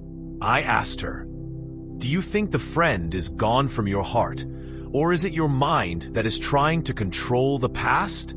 She thought for a long moment, and slowly a tear escaped. In that quiet, she began to understand that grief is not meant to imprison us. It is meant to open us, to soften the edges of our heart, to make room for deeper compassion, for gentleness toward ourselves and others. Grief is a mirror. When we look into it, we see the love that was present, the joy that once existed, the moments that made life bright and warm. It is easy to forget that the same grief that aches also reminds us of the depth of our capacity to care.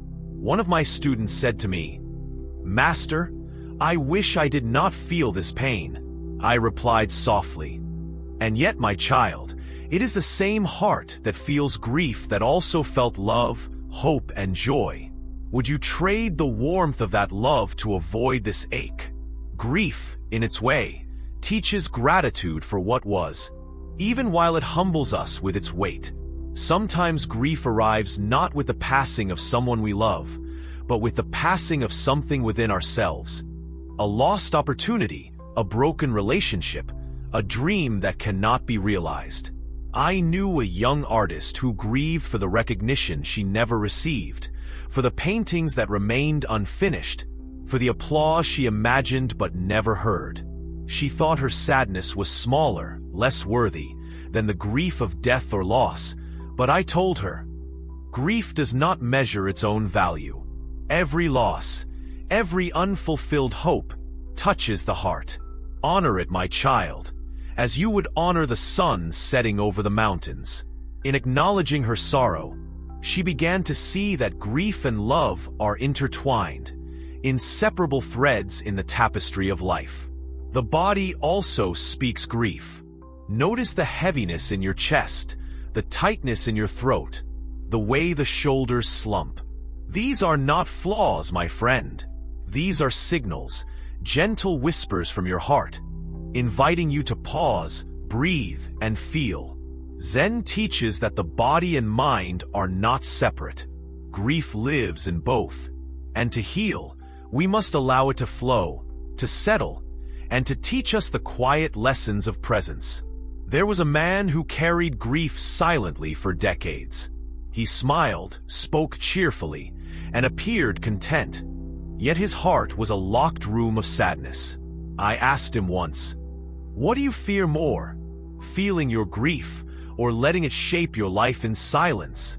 He realized that the silence had become a cage, and the moment he acknowledged the sorrow, not with words but with simple presence, the first small door opened. Even the smallest acknowledgement of grief softens its power, and slowly, life becomes lighter, not because the loss disappears, but because we walk alongside it with awareness. Grief is patient, my friend. It does not hurry. It does not force. It does not care for the calendar or the clocks. It comes in waves, sometimes gentle, sometimes overwhelming, and it moves at its own rhythm. To resist it, to push it away, is like trying to hold water in a fist. It slips through, leaving tension, frustration, and sometimes despair. To allow it, to notice it, to sit quietly with its presence, is the path toward healing. I remember a young monk who wept for the passing of his teacher. Every day he visited the temple garden, tending the stones, arranging the moss, and watching the wind in the trees. I asked him, "Do you come to the garden to distract yourself from sorrow, or to feel it fully?" He looked at the flowing stream and whispered, "I come to feel it, Master." And in that quiet attention, in the gentle tending of life around him, he discovered that grief is not just sorrow. It is also tenderness, awareness, and the depth of connection. Grief sometimes hides beneath anger, beneath resentment, beneath blame. We might be furious at the world, at ourselves, at those we have loved, and yet, under that fire, grief waits patiently. A man once came to me, filled with rage toward his sibling who had wronged him long ago. "Why do I still burn inside?" he asked. I said, "Because you are guarding the sorrow behind the anger. Let it come out gently. Observe it. Breathe. You will find it is grief that speaks, not the wrong itself." Slowly, he learned that acknowledging grief beneath anger softens the heart, allowing compassion to return. Grief can also teach us humility. It reminds us of the impermanence of life, of the fleeting nature of all things we cherish. I often tell my students to observe the falling leaves in autumn, the clouds drifting across the sky, the fleeting smile of a child. Life is always moving, always changing. Grief is simply the heart's response to this truth. To resist it is natural, yet to accept it is wisdom. I knew a woman who grieved for her city after a disaster, for the homes lost, for the lives changed. She felt helpless, Overwhelmed, small. I asked her to close her eyes and imagine the small acts of care she could offer, the gentle presence she could bring to others. Slowly, she discovered that grief, when acknowledged and shared, becomes a bridge to compassion. It does not disappear, but it transforms. Sometimes we try to escape grief through busyness, noise, or distraction. Yet, no matter how loud the world becomes, grief finds a way to surface. Zen teaches us not to fear its appearance, to sit quietly, to feel, to let tears come or emotions rise without judgment, is not weakness. It is courage. It is the gentle heart opening to life as it is, not as we wish it to be. I recall a student who feared crying in public, fearing it showed vulnerability. I said, "Tears are not shame. They are life's water, washing the heart, softening the edges, making space for love and understanding to grow." Slowly, he allowed himself to cry, quietly, privately. And in that act, he felt lighter, freer, more human. Grief and love are inseparable, my friend. The depth of grief reveals the depth of love, the tenderness of attachment, the richness of life experienced. To honor grief is to honor the heart that felt so deeply, so vividly, so fully. The Buddha teaches that to live fully is to love fully, and to love fully is to risk the pain of loss. As you walk your path, remember this. Grief is not an enemy, not a punishment, not a weakness. It is a reflection, a teacher, a companion that walks quietly beside us. Treat it gently, observe it, feel it, and allow it to shape you into someone softer, wiser, more present. Let it teach you to hold life with open hands, to cherish without clinging, and to breathe with the heart wide open. Fear and the courage of presence. Sit with me for a while, my friend, and let us speak softly about fear. Fear is a shadow that walks beside us, sometimes small and flickering, sometimes vast and heavy, pressing down on our chest and whispering in our ears that we are not enough, that the world is dangerous, that tomorrow may bring storms we cannot bear. Have you ever noticed how it sneaks into ordinary moments, like when you hesitate to speak your truth, when you hold back from reaching for a dream, or when sleep flees because your mind is crowded with worries? Fear is not just an enemy. It is a signal, a messenger, a mirror reflecting the places where our heart seeks courage but has forgotten how to find it. I remember a young woman who came to me trembling, saying, "Master, I am afraid to fail, afraid to be seen, afraid to be alone." I asked her to close her eyes and feel the fear, not to fight it, not to run, but to breathe with it. At first, she shook, wanting to push it away, but slowly, as she acknowledged its presence without judgment, a strange calm began to settle over her. Fear, when approached with gentle attention, is like a wild horse. If we try to chase it away or force it into submission, it throws us, it resists. But if we sit with it, whisper to it, guide it softly, it can carry us to new understanding, to a courage we never knew existed. Fear often disguises itself as logic or reason. We tell ourselves, "I cannot do this because it is too risky," or "It is safer to stay where I am." And yet, often the real danger is not in the outside world, but in the way we imprison ourselves with our own thoughts. The Buddha teaches that clinging to safety, to what we think is certain, only deepens suffering. True courage is not the absence of fear. It is the willingness to move forward while feeling it, to step lightly, yet firmly, into the unknown, trusting the heart to guide us. I once knew a man who feared the sea. He lived near it all his life, but never ventured beyond the shore. Every wave terrified him. Every gust of wind seemed threatening. One day, he came to me and said, "Master, I cannot live my life like this. I feel trapped. I asked him to sit by the water and simply observe it, not to enter, not to flee, just to watch. He noticed how the waves moved, how they rose and fell, how they never truly destroyed, but carried on, always endlessly. And in that quiet observation, he began to understand that fear, too, is like the waves. It comes, it goes, it rises, it falls, but it does not define us unless we cling to it. Fear has a body, my friend. Notice how it tightens your chest, makes your stomach flutter, how your hands may tremble or your voice wavers. These are not weaknesses.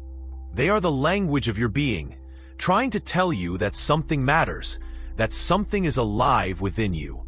To resist this language is to resist life itself.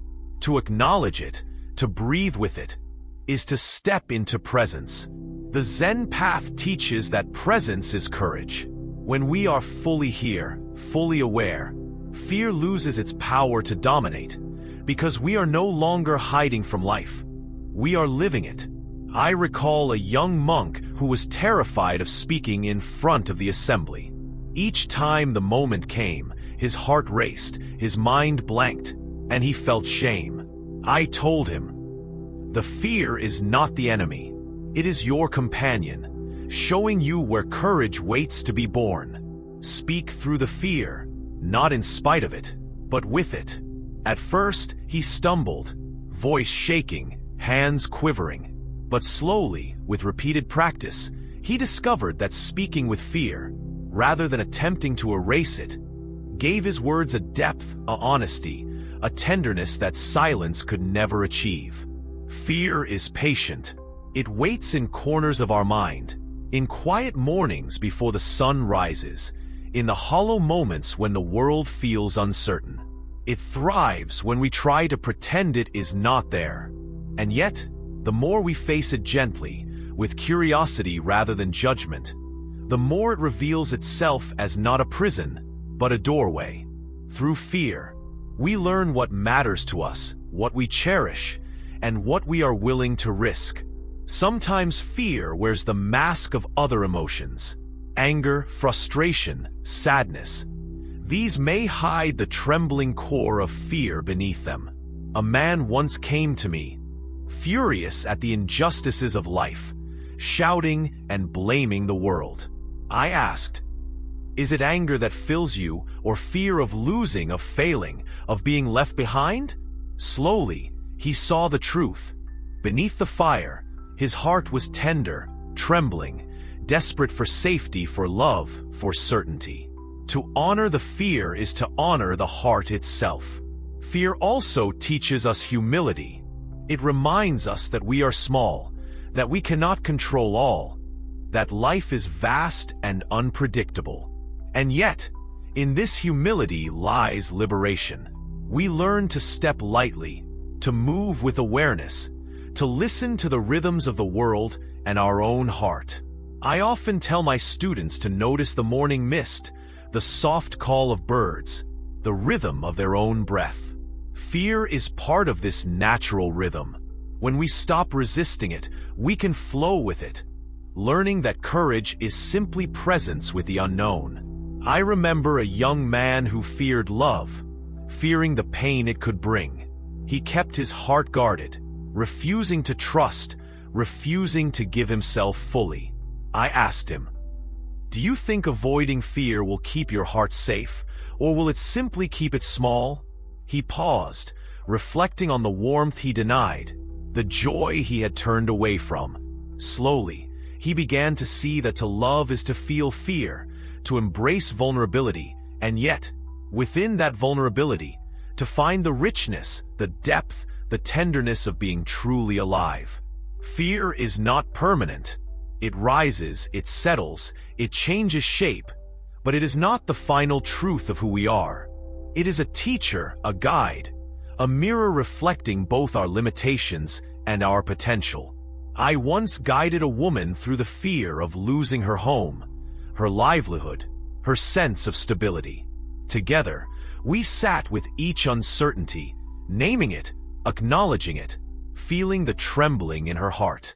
Over time, She discovered that even amidst uncertainty, she could act with care, with attention, with a soft courage that did not deny the fear but included it in her movement through life.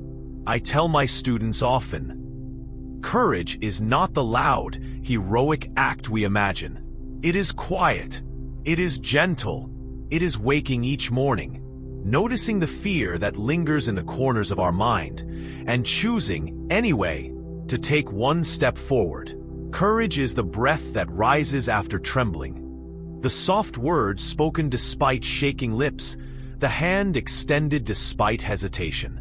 Fear may be heavy, but it can coexist with tenderness, with wisdom, with presence. One man feared the unknown paths in his life. He clung to routine, to predictability, to habits that dulled the heart. I asked him, "Do you think fear keeps you safe, or does it keep you small?" Slowly, he began to explore, step by cautious step, noticing the world as it unfolded.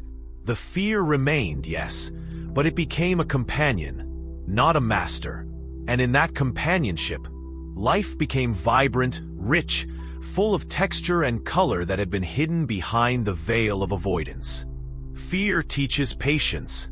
It does not rush. It does not demand. It does not answer quickly. To sit with it, to breathe, to feel it, is to cultivate patience in the heart. And patience brings clarity. One day, in quiet reflection, the young monk who once trembled before speaking discovered that fear could coexist with joy, with creativity, with laughter. He learned that the heart, when allowed to feel fully, even with fear, can expand beyond imagined limits. Even the smallest acts of presence are courage. To notice the rising fear in your chest, to breathe with it, to smile gently at its arrival, is to practice courage. Fear loses its grip not by force, but by attention, by love, by acknowledgement. We do not need to conquer it. We need only to be present with it, to walk alongside it, to let it teach us the depth of our own heart. Fear and love are intertwined. The more we open to life, the more we experience fear, but also the more we experience the sweetness of being alive, the tenderness of connection, the depth of understanding. To fear is to love, to risk, to care. To step forward despite the trembling is to embrace life fully, wholly, tenderly. I remember a student who was terrified of leaving home for the first time. The thought of the unknown filled him with dread. Yet he also felt a flicker of excitement. I told him, "This trembling is life speaking. Listen carefully. Move gently, but do not turn away. Courage is simply the act of being here, now, with all that is fear and all." Slowly, with small steps, he ventured into the world, discovering that the trembling heart can carry immense joy, deep learning, and soft compassion. So, my friend, let us remember together. Fear is not our enemy. It is a companion, a teacher, a mirror. To resist it is to tighten the chest, to harden the heart. To welcome it, to breathe with it, to walk alongside it, is to discover a courage that is gentle, steady, and deep. The courage of presence, the courage to feel, the courage to be alive despite trembling. That is the heart of our practice, the essence of life fully lived, tenderly and openly. Letting go and the freedom within. Sit with me, friend, and breathe for a moment. Can you feel how heavy life sometimes feels, like we are carrying a bag full of stones on our backs? And yet, the stones are not always obvious. Some are the weight of old regrets, others the burden of expectations, and some are the quiet ache of things we cannot control. We carry them as if letting go would mean losing a part of ourselves. But the truth, gently whispered by the Buddha long ago, is that nothing in life ever truly belongs to us. To hold too tightly is to suffer. To cling is to shackle the heart. I remember a man who came to me, his shoulders stooped, eyes dimmed by the weight of his past. He said, "Master, I cannot move on. Everything I have lost, every mistake, every heartbreak haunts me. I asked him to sit quietly, to close his eyes, and to imagine holding each of his burdens in his hands. At first, he resisted, afraid that to release them would leave him empty. But as he pictured placing each stone on the floor before him, he realized that the stones did not vanish. They simply rested outside his body, and for the first time in many years, his chest felt lighter, freer. Letting go is not about forgetting. It is about noticing what clings to the heart and choosing to release it gently. We often confuse letting go with giving up, but it is quite the opposite. It takes strength to open our hands, to loosen our grip on what we think defines us. Fear tells us that if we release, we will fall, that emptiness is dangerous, that freedom is risky. And yet, freedom is the space that allows life to flow through us, unblocked and alive. I once guided a young woman who could not forgive herself for choices she had made. She carried them like chains, every day a struggle, every night restless sleep. I asked her, "Do you think holding these chains honors your journey, or does it weigh down the heart unnecessarily?" Slowly, she began to understand that letting go is an act of love, first for oneself, then for the world. By releasing, we do not erase the past. We honor it, learn from it, and create room for the new, for what is ready to bloom within and around us. Sometimes letting go is subtle. It is in the quiet recognition that we cannot control everything. The weather, the behavior of others, the passing of time. We imagine that if we could control all, we would be safe, happy, at peace. But the truth is that clinging to control is a cage. The more we attempt to grasp life like sand slipping through fingers, the tighter we squeeze, the more it escapes. Letting go is simply opening the hand and trusting that life is not a thing to be possessed, but a river to be experienced. A young monk once asked me, "Master, I am afraid to let go. If I release, what will remain of me?" I smiled softly and said, "Everything that matters, my child, is already within. The self that fears release is only the self built of attachments. Let go, and you will discover the heart is vast, gentle, and awake, capable of holding the world without being crushed."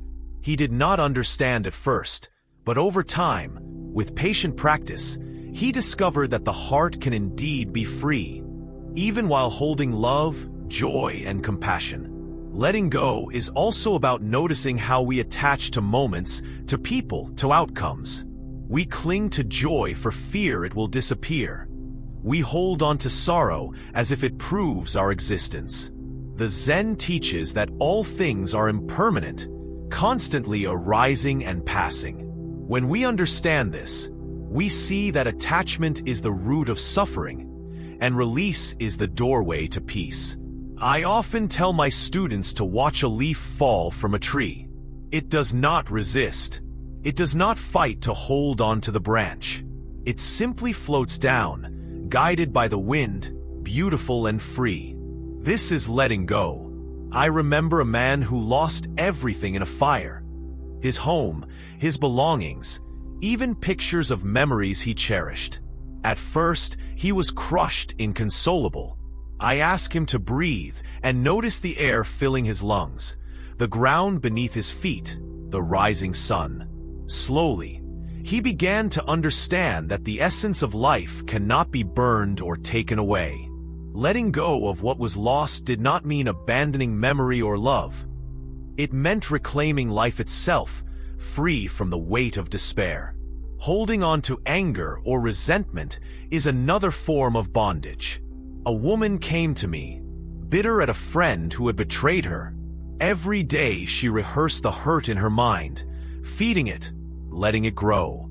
I asked, "Does carrying this pain protect you, or does it weigh you down?" Slowly, she began to breathe with the resentment, to acknowledge it without judgment, and to place it outside herself. And in that space, she found clarity, peace, and even compassion for herself, for the friend, for life. Letting go does not mean approval of harm. It means freeing the heart to be whole again. Our attachments are not only to people or events, but also to ideas, plans, and identities. We cling to being right, to imagining life should be a certain way. And yet, the world does not bend to our wishes. When we cling to how life should be, we suffer. Letting go is the quiet acknowledgement. Life is as it is. We breathe, we move, we act, and we flow. Freedom is in the acceptance of what is, not in the pursuit of what we wish it to be. I once guided a young man who could not let go of his ambition, his vision of success. He worked tirelessly, feeling empty when not achieving, restless when resting. I asked him, "Is your striving serving you, or is it a chain around your heart?" Slowly, he realized that letting go did not mean stopping effort. It meant releasing attachment to the outcome, finding joy in the journey itself, in each breath, in each small step. The weight lifted, and work became play. Life became fluid, and his heart found space to grow. Letting go is an act of courage because it is surrender, yet it is not defeat. It is trusting life, trusting the unfolding of events, trusting the innate wisdom of the heart. I remember a woman who feared letting go of her grief for a loved one. She clutched her sadness, as if letting go would erase love itself.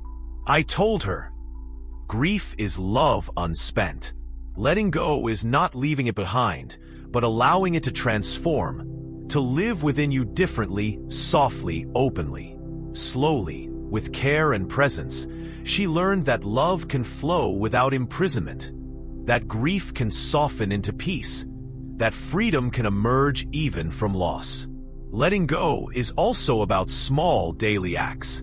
It is noticing impatience when the bus is late, the irritation at a neighbor, the desire to control your schedule, your thoughts, your feelings. Each moment is an opportunity to release, to breathe, to observe without clinging. The Buddha said, "Let go of what clings, and suffering ceases." It is not sudden.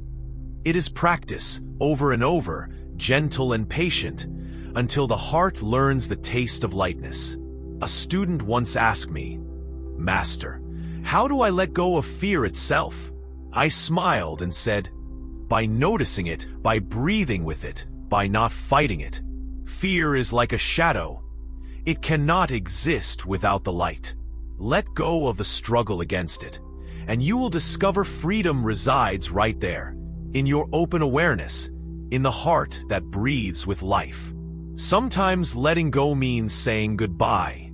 It is leaving a place, ending a habit, releasing a relationship that no longer nourishes. Though painful, this act is sacred.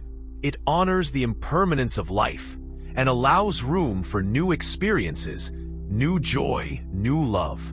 I have watched students weep as they released what they cherished most, and then slowly, I have watched them smile, feel lighter, laugh again, knowing that the heart is elastic, resilient, and infinitely capable of renewal.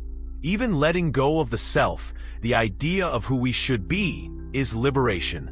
We cling to identities, roles, expectations, thinking they define us. The Zen teaches that self is not a fixed thing. To let go of rigidity, to allow life to shape and shift us, to meet each day fresh and open, is true freedom. It is terrifying, yes, but also wondrous, like stepping into a stream and feeling the water guide you, carrying you safely along its course. And so, my friend, let us remember, every time we release, even a little, we open a door within ourselves. We release fear, resentment, attachment, the weight of old stories, the need for control, and in that space freedom blooms. We discover the lightness of being, the joy of breath, the tenderness of presence. Life flows more richly, more gently, more fully, when we let go.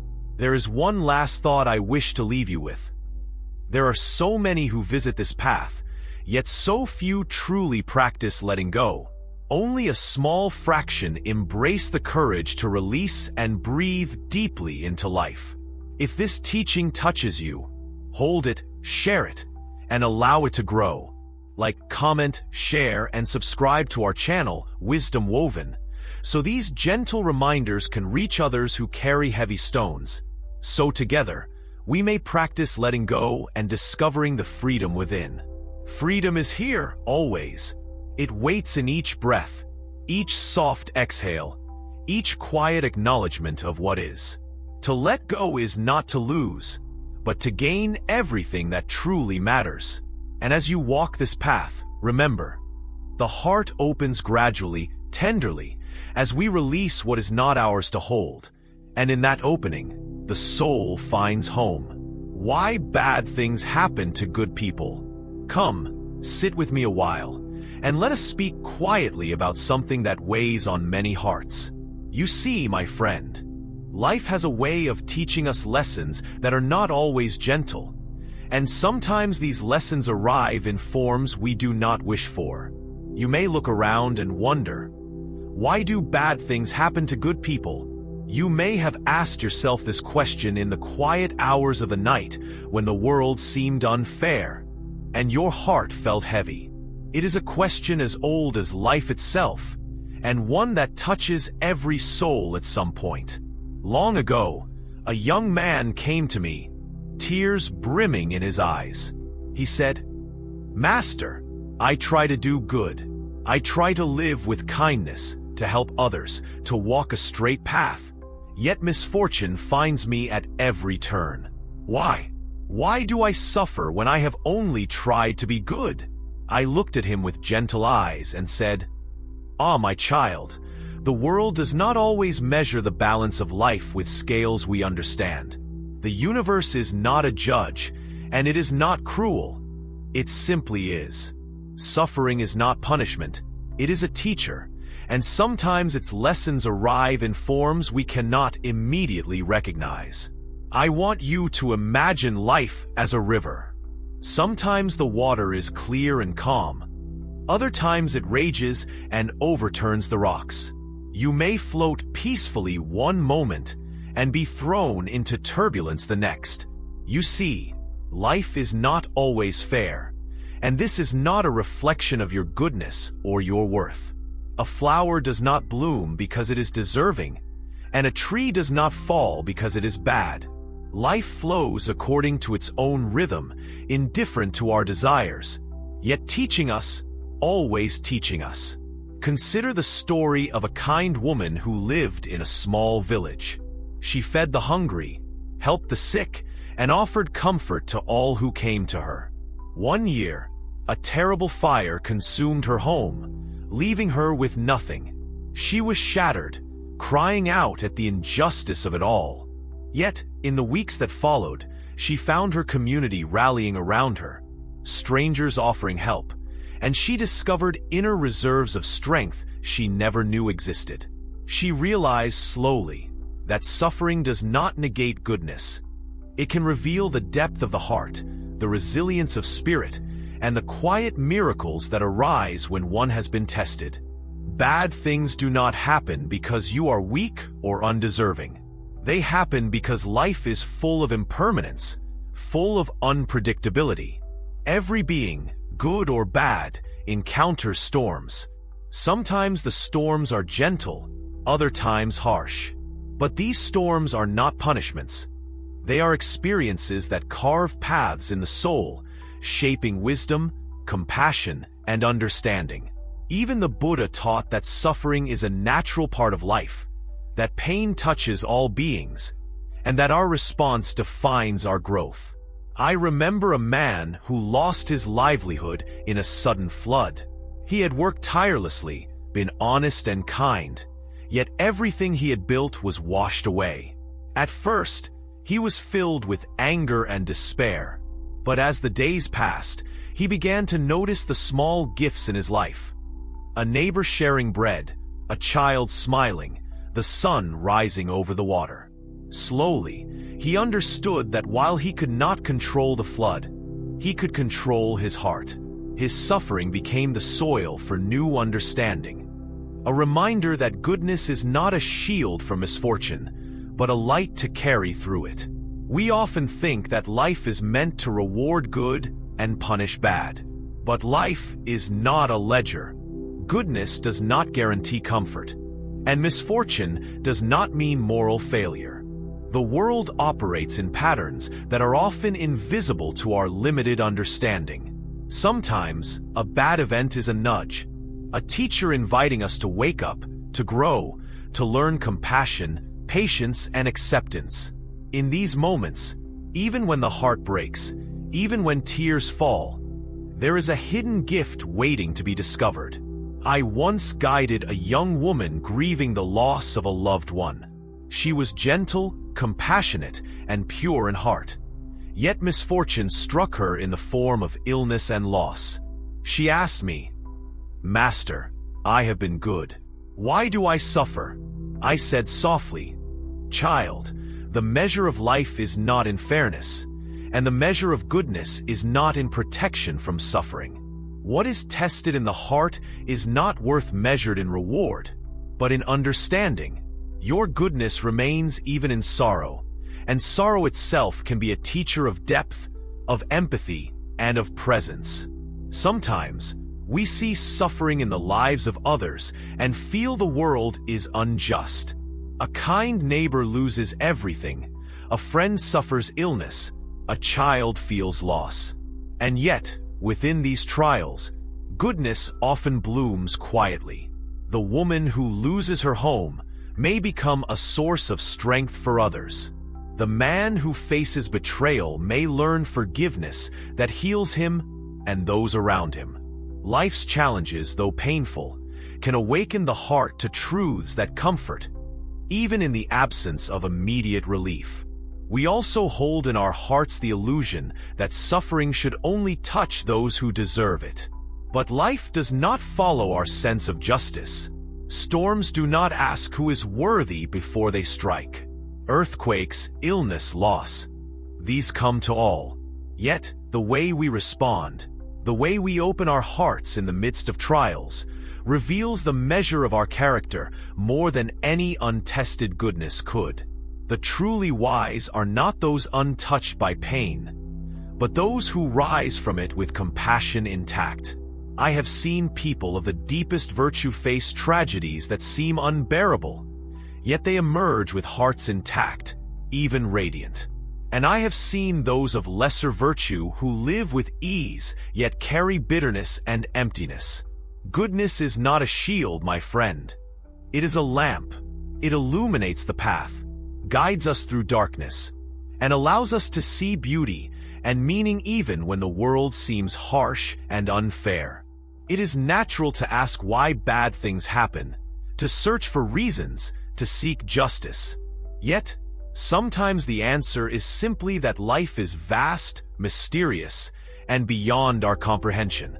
The wind blows where it will, the river flows where it must, and the heart is tested in ways that cannot always be explained. In these moments, we practice acceptance, not resignation, but awareness, presence, and gentle courage.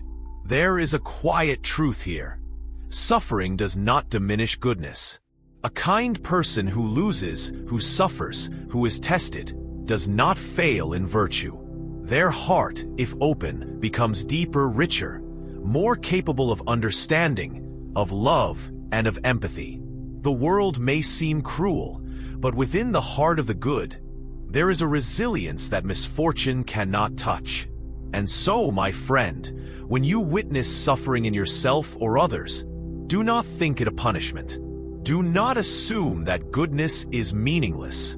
Instead, breathe and notice the small lights within the darkness. The smile, the kindness, the gentle heart. Life's storms will pass, but the wisdom gained remains. Bad things happen to good people, yes, but they also reveal the extraordinary courage, compassion, and depth that only life's trials can awaken. Walk softly with your heart, And remember, your goodness is not measured by protection from pain, but by the resilience, the love, and the understanding you cultivate in the face of it. Life is a river, sometimes calm, sometimes wild, and our task is not to avoid the rapids, but to learn to float with grace, to see the light in the turbulence, and to carry our hearts open always, even when the world seems unfair. Life does not promise fairness, my friend, but it does offer the opportunity to practice love, compassion, and presence in every moment. That is the reward of goodness, the luminous strength that survives even in the shadow of misfortune. And as we walk this path together, may your heart find peace in knowing that suffering is not the absence of justice, but the invitation to awaken, to deepen, and to live fully with kindness unshaken. The river of life flows, and we flow with it, carrying goodness as our lantern through darkness, knowing that even when the world seems to strike unfairly, our hearts can remain luminous, tender, and awake. How to judge someone? Sit with me a little while, and let us speak softly about a matter that touches every heart at some point: judging others. The mind loves to judge, doesn't it? It jumps so quickly, like a monkey from tree to tree, deciding who is right, who is wrong, who is good, who is bad. You may not even notice it, but in a single moment, your thoughts may weigh a person's life as if you were carrying the scales of heaven. And yet, my dear friend, what we often forget is that these judgments say more about us than about them. I remember a young student who came to me, his brow furrowed and heart restless. He said, "Master, I cannot understand some people. They act in ways that hurt others, they lie, they cheat, they speak harshly. How am I to see them without being filled with anger or disappointment?" I looked gently into his eyes and said, Child, to judge someone is to hold a mirror to your own heart. The world shows us not only others, but also what stirs within us. Before you weigh the actions of another, look quietly at your own heart. What feelings rise when you see them? This is where learning begins. You see, we often think judging is a shield, a way to protect ourselves from being hurt or disappointed. We categorize, label, and distance ourselves, thinking it will keep the world in order. But the truth is, every person you meet is walking their own path, carrying burdens invisible to your eyes. You may see their anger and think they are cruel, their pride and think them arrogant, their silence and think them indifferent. And yet, beneath all of that, their heart may be trembling with fear, sorrow, or longing, things they cannot easily share. Long ago, there was a man in a village, known for his sharp tongue and harsh manner. The townspeople judged him quickly, avoided him, whispered behind his back. They did not see the loneliness that consumed him, the grief that weighed on his soul after losing his family in a flood many years before. They judged because it was easy, and easier still to point out flaws than to walk beside someone in silence and understanding. When we judge, we often miss the hidden rivers of suffering that flow beneath the surface. I tell my students a story of a woman who seemed cold and distant. People called her heartless, indifferent, even selfish. But one evening, a child fell ill, and there was no one to care for him. The woman appeared quietly at the door, bringing food, blankets, and comfort. No one saw the small ways she had been helping others for years, quietly, without recognition. To judge her by her reserved manner would have been to see only the surface and miss the depth beneath. We judge because it feels certain, but life is never so simple. Each person's journey is shaped by unseen struggles, childhood wounds, disappointments, and quiet triumphs. To judge without knowing the path is to mistake shadows for substance. And so, my dear one, when you feel that impulse to label or condemn, pause and breathe. Ask yourself, Do I truly see this person, or am I seeing only the reflection of my own expectations and fears? There is a gentle power in withholding judgment. To pause, to watch, to simply notice without labeling. This is the practice of heartful awareness. When you meet someone, notice their actions, yes, but also notice your reaction. Are you angry? Confused? Afraid? These feelings are yours, and understanding them can transform the way you relate to the world. You cannot change another, but you can cultivate a mind that sees with compassion and patience. Think of judgment as a stone thrown into a pond. The ripples extend far beyond the point of contact. When you judge harshly, the ripples affect your heart, your peace, your relationships, often without you even realizing it. When you pause and soften, when you choose to see without immediate judgment, the water remains still, reflecting clearly. You begin to see the humanity in others, even in those who act in ways that confuse or hurt you. I remember a time when a traveler came to the monastery. He was disheveled, rough-spoken, and crude in manners. Many of the monks turned away, their thoughts heavy with judgment. But one novice approached him with gentle curiosity, asking quietly about his journey. Slowly, the traveler opened, telling of hardships, loss, and mistakes made in desperation, not malice. The novice realized that to judge without seeing the full story is to close a door to understanding and connection. Judging someone often feels necessary, as if it will help us navigate the world. But in truth, it can blind us. Every judgment carries with it a seed of separation between you and the person you judge, between understanding and assumption, between heart and heart. When you notice the urge to judge, consider it a teacher. It asks you to slow down, to breathe, to seek insight rather than certainty, to replace assumption with curiosity. Even those who appear cruel or selfish are not simply what they seem. Perhaps they have been hurt deeply. Perhaps they are acting from fear. Perhaps they do not yet know another way. To judge is to miss the opportunity to see the fullness of a person's humanity, the complexity and the hidden struggle. And yet, to see them fully is to awaken compassion within yourself, to recognize the shared experience of being alive. I often tell students, imagine the world as a garden. Some plants flourish, others struggle to grow, some appear thorny, and others bend gently toward the sun. Each has its own conditions, its own water, its own sun and shade. To judge a plant for its appearance alone is foolish. One must see the soil, the weather, the unseen roots. So too with people. Judgment sees only what is above the soil.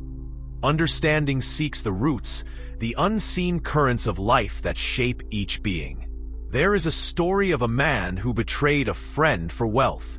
Many called him greedy and heartless.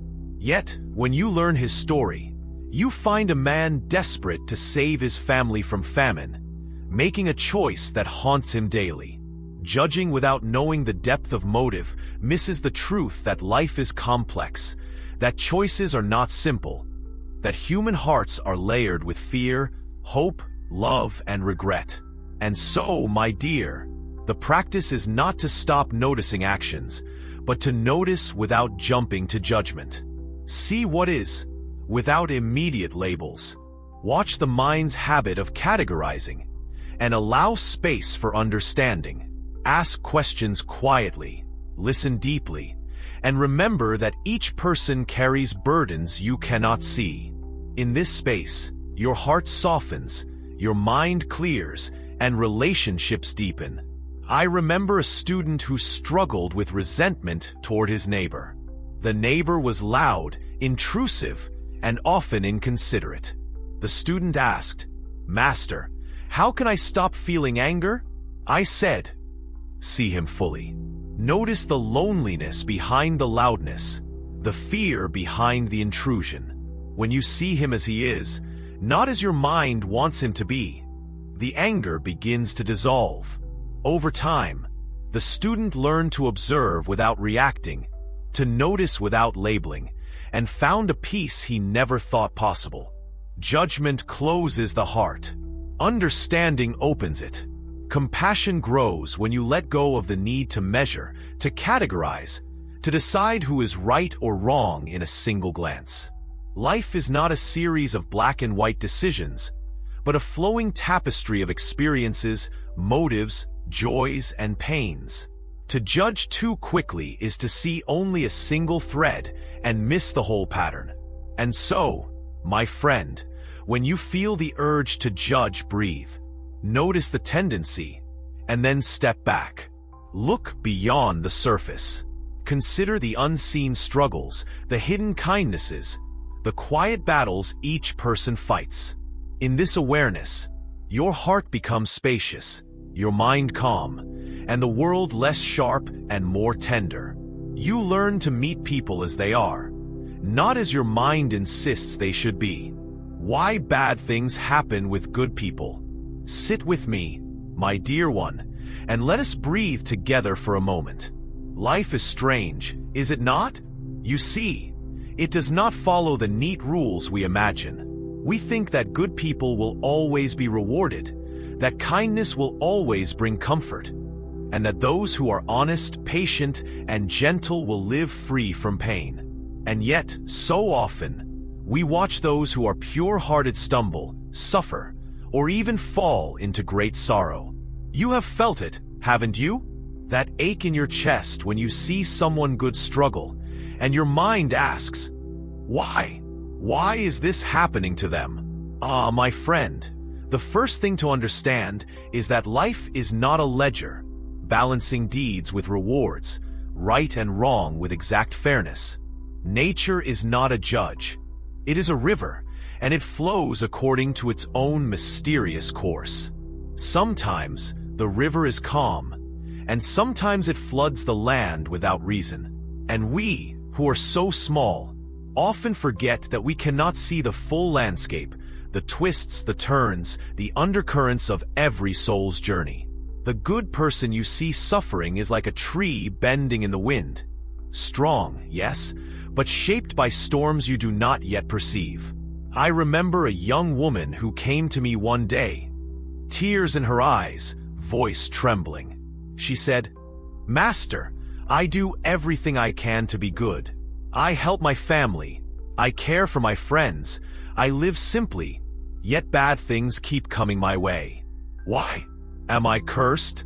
Have I failed?" I looked gently at her and said, "No, child, you have not failed. Life is not about punishment or reward. Sometimes, the universe teaches through difficulty, and sometimes suffering is simply the way of things, like the rain that falls on fields both fertile and barren. It is natural for the mind to want reasons, to want explanations. We crave fairness, and we want life to follow the rules we imagine. But the universe does not follow human rules. It is vast, intricate, and often unknowable. A good person may suffer because life is teaching patience, endurance, and compassion in ways that comfort cannot. Their heart is being tempered, like metal and fire, not because they deserve pain, but because life flows and molds, shaping strength and understanding. Think of a river that cuts through rock. The water is gentle, persistent, and yet over time, it carves valleys and canyons. The river does not judge the rock. It does not care for our ideas of fairness. Yet through this process, beauty emerges deep and hidden that could not exist without the struggle. So too with life and suffering. Good people are not punished for being good. They are shaped, refined, and prepared by experiences that seem harsh, but which carry unseen purpose. I remember a man in the village, a farmer known for his honesty and generosity. One season, a storm ruined his crops, and he lost nearly everything. People whispered that life was unfair, that God or fate had turned against him. But the man, though heartbroken, did not turn bitter. He worked patiently, helped his neighbors rebuild, and slowly, over many seasons, he found a depth of resilience and wisdom that those who had only known ease could never reach. The storm did not punish him. It simply shaped him. And sometimes, my dear, suffering teaches humility, empathy, and connection. When a good person faces hardship, they learn the fragility of life and the preciousness of simple moments. They discover the hearts of others who suffer similarly, and they reach out in compassion because they know what it feels like to be broken. If life were always kind, would the heart know depth? Would the soul awaken fully? Perhaps not. The good person, through trials, becomes a vessel of understanding, a beacon for others, even though it is painful to walk the path. You may see the world and think it unjust because misfortune strikes without pattern. A kind child falls ill, a loving parent loses a home, a generous friend experiences betrayal. And yet, we see only a fragment of their journey.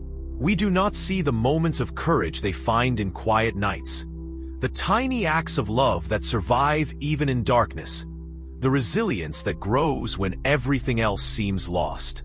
Bad things happen not because the world hates good people, but because life is neither cruel nor kind. It simply is. And do not forget, my dear one, that life's seeming injustices teach others as well.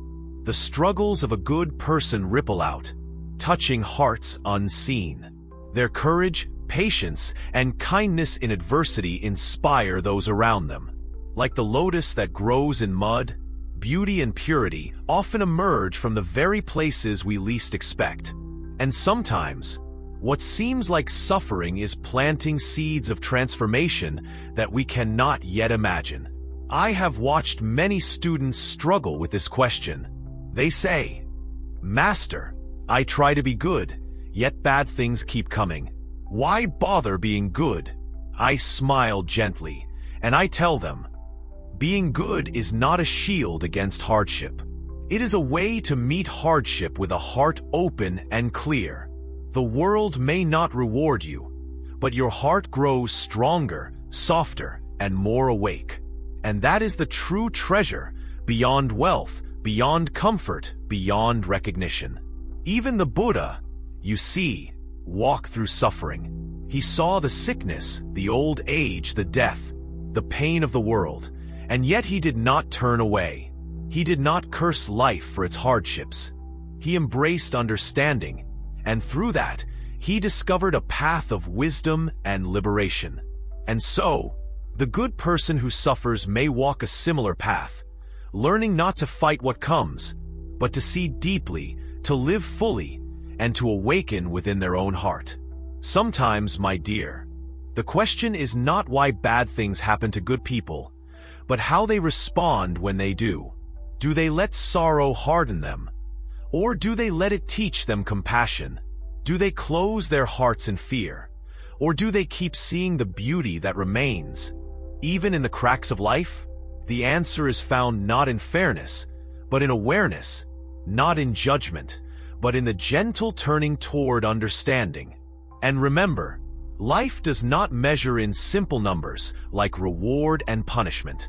A good person may stumble today, and yet their journey may ripple outwards in ways unseen, helping countless others through the quiet strength they discover. Pain does not erase goodness. It often illuminates it, revealing depth, courage, and heart that comfort alone could never bring forth. So, my dear one, when you see good people face suffering, do not despair. Sit quietly, breathe, and remember that life is like the wind, sometimes harsh, sometimes soft, always moving. Each trial, each challenge is a teacher, and each response a reflection of the heart's depth. Compassion, patience, understanding, courage.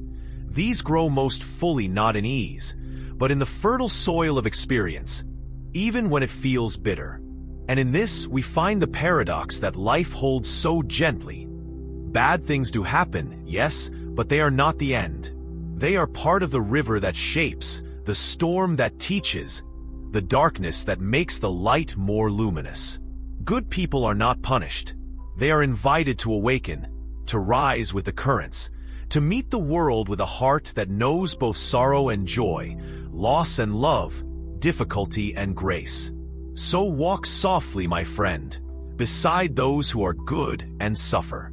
Offer kindness without needing to fix, presence without needing answers. Watch closely, breathe slowly, and let your heart learn that life, in all its mystery, is not about fairness but about awakening. And in this awakening, both you and those who face hardship will find a quiet, luminous peace that no misfortune can ever take away. Yes, my dear one, even when bad things happen to good people, there is a deep, quiet beauty in how they meet the world.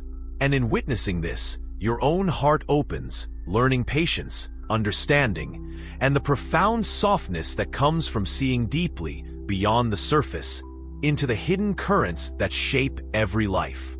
When your heart breaks, listen this. Sit with me a moment, and let us breathe together, slowly, gently, as if the world itself has softened just for this pause. You see, my dear one, the heart is a fragile thing, but it is also vast, and it has a wisdom that often surprises us when we think we are lost. When it breaks, it can feel as though the sky itself has fallen, as though the warmth of life has slipped through your fingers and left only cold emptiness behind. And in that emptiness, it is natural to cry, to ache, to feel small and frightened. You must not hide from these feelings, for they are not enemies. They are messengers. They tell you that your heart has known love, that you have dared to open yourself, and that you have cared deeply. I remember a young man who came to me once, sitting on the floor with tears he did not yet know how to name. He whispered, "Master, my heart feels shattered. I gave everything I had, and yet I am alone. I do not understand why love, something so beautiful, can leave such pain." I looked at him and smiled softly, because I had once felt the same, and I knew that no words could immediately fix the ache. So I simply said, "Let it speak. Let your heart talk to you in its own messy, aching way. Do not silence it, for even a broken heart has stories to tell." You see, when your heart breaks, it is trying to teach you something. But often, we are too busy looking for answers, too hurried to understand, too anxious to see the small truths hidden in pain. We want explanations, reasons, someone to blame, or even a guarantee that this sorrow will not return. And yet, the heart does not speak in logic. It speaks in feelings, in rhythms, in the quiet tremors that ripple through your chest when you least expect it. If you can listen, truly listen, you will begin to hear what it wants to tell you. Heartbreak teaches patience, the patience that is not learned in calm moments, but in the slow, trembling recovery from loss. It teaches compassion, not for others alone, but for yourself, for the raw, human part of you that is allowed to hurt, to falter, to feel small.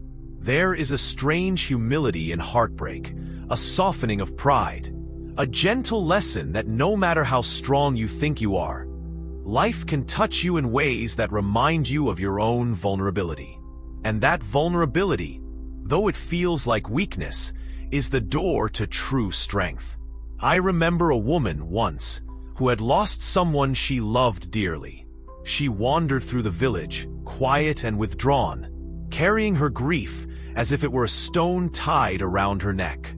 And yet, over time, she began to notice small things, the way sunlight caught on the leaves, the laughter of children echoing down the lane, the smell of earth after rain. She realized that even in heartbreak, life continued to offer beauty, subtle and patient, waiting for her to notice. The heart, she learned, could break and still breathe, could ache and still find moments of quiet joy. It is natural, my dear one, to feel anger or confusion when love leaves or when trust is broken. The heart can feel betrayed, and sometimes it may scream or lash out. Do not deny these feelings, for they are as much a part of healing as tears or gentle reflection. But remember also, these emotions are temporary currents in a river that runs much deeper. They rise and fall, pass and return, and in observing them without clinging, you begin to understand that the heart is not broken beyond repair. It is simply unfolding, opening, and learning to hold itself again. Sometimes, heartbreak comes not from another person, but from the life we imagined, the dreams we held, or the moments we wish to keep forever. And yet, the heart knows that holding too tightly, grasping too fiercely, can lead to suffering. In this way, heartbreak is a teacher of letting go, teaching us that the world cannot always meet our desires, and that love, in its purest form, is sometimes about release rather than possession. And oh, how difficult this lesson is, yet how profoundly it shapes the soul. I have seen people sit with heartbreak for months, even years, thinking that the pain would never end. And slowly, almost imperceptibly, they begin to notice that the edges of their grief soften. Memories that once cut like knives become gentle echoes. Tears still come, yes, but now they carry understanding, and sometimes even gratitude. The heart, it seems, has a mysterious resilience, a quiet courage that does not demand recognition but simply persists, mending itself in its own time, teaching us the value of patience, self-kindness, and quiet strength. And here is something subtle but vital to remember. Listening to your broken heart is not about drowning in sorrow or becoming trapped in despair. It is about noticing the small pulses of life that continue to flow through you, even when everything feels dark. It is about sitting quietly, with yourself, breathing slowly, and acknowledging that pain is real, that grief is real, and that it can coexist with tiny sparks of hope, curiosity, and gentle wonder. Many come to me asking, "Master, how do I move on? How do I stop feeling this emptiness?" And I tell them softly, do not rush. The heart is not a clock to be fixed, nor a problem to be solved. It is a garden, sometimes trampled, sometimes wild, sometimes blooming. Walk through it slowly. Notice the weeds, yes, but also the sprouts that quietly push upward. Your heart will grow again, not as it was before, but wiser, softer, and more awake. Love and heartbreak are intertwined, inseparable in the dance of life. To feel deeply is to risk sorrow. Yet this very capacity to feel is the heart's greatest gift. Without heartbreak, we might never truly know the depth of joy, the beauty of connection, or the profound sweetness of a gentle touch, a kind word, or a moment of shared laughter. And so, when your heart breaks, know that it is alive, fully alive, even in its pain. Sometimes, I ask my students to close their eyes and feel the heartache as if it were a small child crying in their chest. Hold it gently. Listen to it. Speak to it softly. I see you. I feel you. You are not alone. And in doing so, the heart begins to trust again, begins to feel safe, begins to understand that even though the world can wound, it can also comfort. That even in the depths of sorrow, there is room for tenderness, for connection, for growth. And here is a secret, my dear. Heartbreak can teach us more about ourselves than moments of joy ever could. In our suffering, we discover our courage, our boundaries, our capacity to endure, and our ability to love without conditions. We learn to be with ourselves in the quietest, most honest ways. And in this way, heartbreak becomes not only an ending, but also a beginning, a gentle invitation to know life more fully, to walk more softly, to hold both joy and sorrow in open hands. And let us not forget, The heart is never truly alone. Even when love departs, even when trust is shaken, there are countless invisible threads connecting you to the world. Threads of memory, threads of hope, threads of the small, tender acts of kindness you have given and received. These threads do not disappear. They quietly support, comfort, and remind you that you are part of something larger, something infinite, something that carries you forward even when you cannot yet see the path. So, my dear one, when your heart breaks, sit with it. Breathe with it. Talk to it as you would to a frightened child. Allow the tears, the anger, the confusion, and the sadness to speak their truths. And slowly, without forcing, notice the gentle stirrings of life returning. Notice the small moments of beauty, the quiet breaths of gratitude, the tiny sparks of hope. And in this listening, you will discover a strength that is soft, profound, and enduring, a heart that can break and still shine, a soul that can love and still awaken, again and again, with quiet courage and tender grace. Why bad things happen with good people. Sit with me for a while, and let us speak softly about something that has puzzled many hearts for ages. Why, my dear, do bad things sometimes touch the lives of those who are kind, who try to do good, who walk gently through the world? I have seen young and old, the humble and the pure, stumble into sorrow not because of fault, but simply because the world is not fair in the way we imagine it to be. It can feel cruel, like the sun shining on stones while the flowers beside them wither in shadow, and your heart asks, why me? Why us? Why now? I remember a student who came to me with tear-filled eyes, trembling, and said, Master, I have tried to help. I have tried to live kindly, and yet the universe seems to punish me. I do not understand. I looked at him, and I did not speak immediately.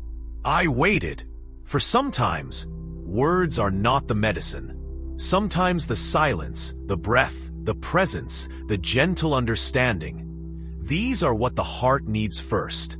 Then I spoke softly. Listen, my child, the world is a teacher, and suffering is not always punishment. It is sometimes the wind that tests the tree, the river that shakes the rock, and the fire that strengthens the steel. The world does not choose to be cruel. It simply is, and in its being, it shows us the depth of our own strength, the depth of our own compassion, and the depth of our own heart.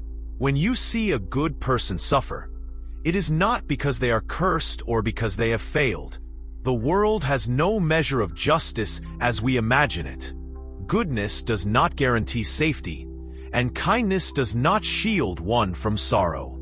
And yet, this is not despair, no, it is a chance, a profound opportunity for the heart to grow, for the soul to stretch beyond fear and grievance. Consider the bamboo that bends in the storm. Its roots may be tested, its stem may sway and creak, but it does not break. In the same way, those who suffer without fault are often growing in ways unseen, becoming resilient in ways that joy alone cannot teach. There was once a woman in a village, known for her gentle ways, who helped every neighbor in need, who smiled at strangers and cared for the children and the sick. And one day, misfortune came. A fire took her home, a sickness touched her family, and she felt as though the heavens themselves had turned against her. She wept, of course, for she was human, and she felt despair. But slowly, she began to understand. The tragedy did not define her. It tested the depth of her heart. She rebuilt not just her home, but her spirit. She learned to see sorrow not as a punishment, but as a mirror, showing her the courage she had never realized she possessed. Bad things happen to good people not because they deserve them, but because life is a teacher that often uses its harshest methods to awaken the gentlest souls. When you are kind, you touch many lives, and that connection to the world makes you vulnerable. You feel deeply, and when the world shifts in pain or chaos, Your sensitivity makes the blow sharper. Yes, but it also makes the healing more profound.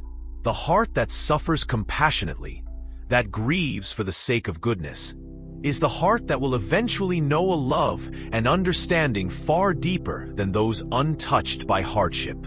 I have walked with people who have faced betrayal, loss, illness, and poverty, even as their intentions were pure. They often asked me, "Why me? I have done nothing wrong." And my reply was always the same. You have done nothing wrong, and yet life's lessons are not always fair. They are not punishments, they are revelations. And in each revelation, you will find a fragment of your own strength, a glimpse of your own resilience, a whisper that your heart is larger than any sorrow. Sometimes, the suffering of good people teaches the world itself. Think of the stories of those who faced great trials and yet held on to kindness. Their suffering, though painful, illuminates paths for others, shows that one can endure and remain upright, and that goodness does not vanish simply because it is challenged. The world needs these hearts, these gentle souls who feel deeply, because they remind others that love and kindness are not weak, even in the face of adversity. And yet, the heart must learn patience. It must learn to breathe through the unfairness, to acknowledge the pain, to accept that life is not a ledger where good deeds earn protection. Instead, life is a river, sometimes turbulent, sometimes calm. And the heart is a vessel learning to float, to bend, to navigate the currents without breaking.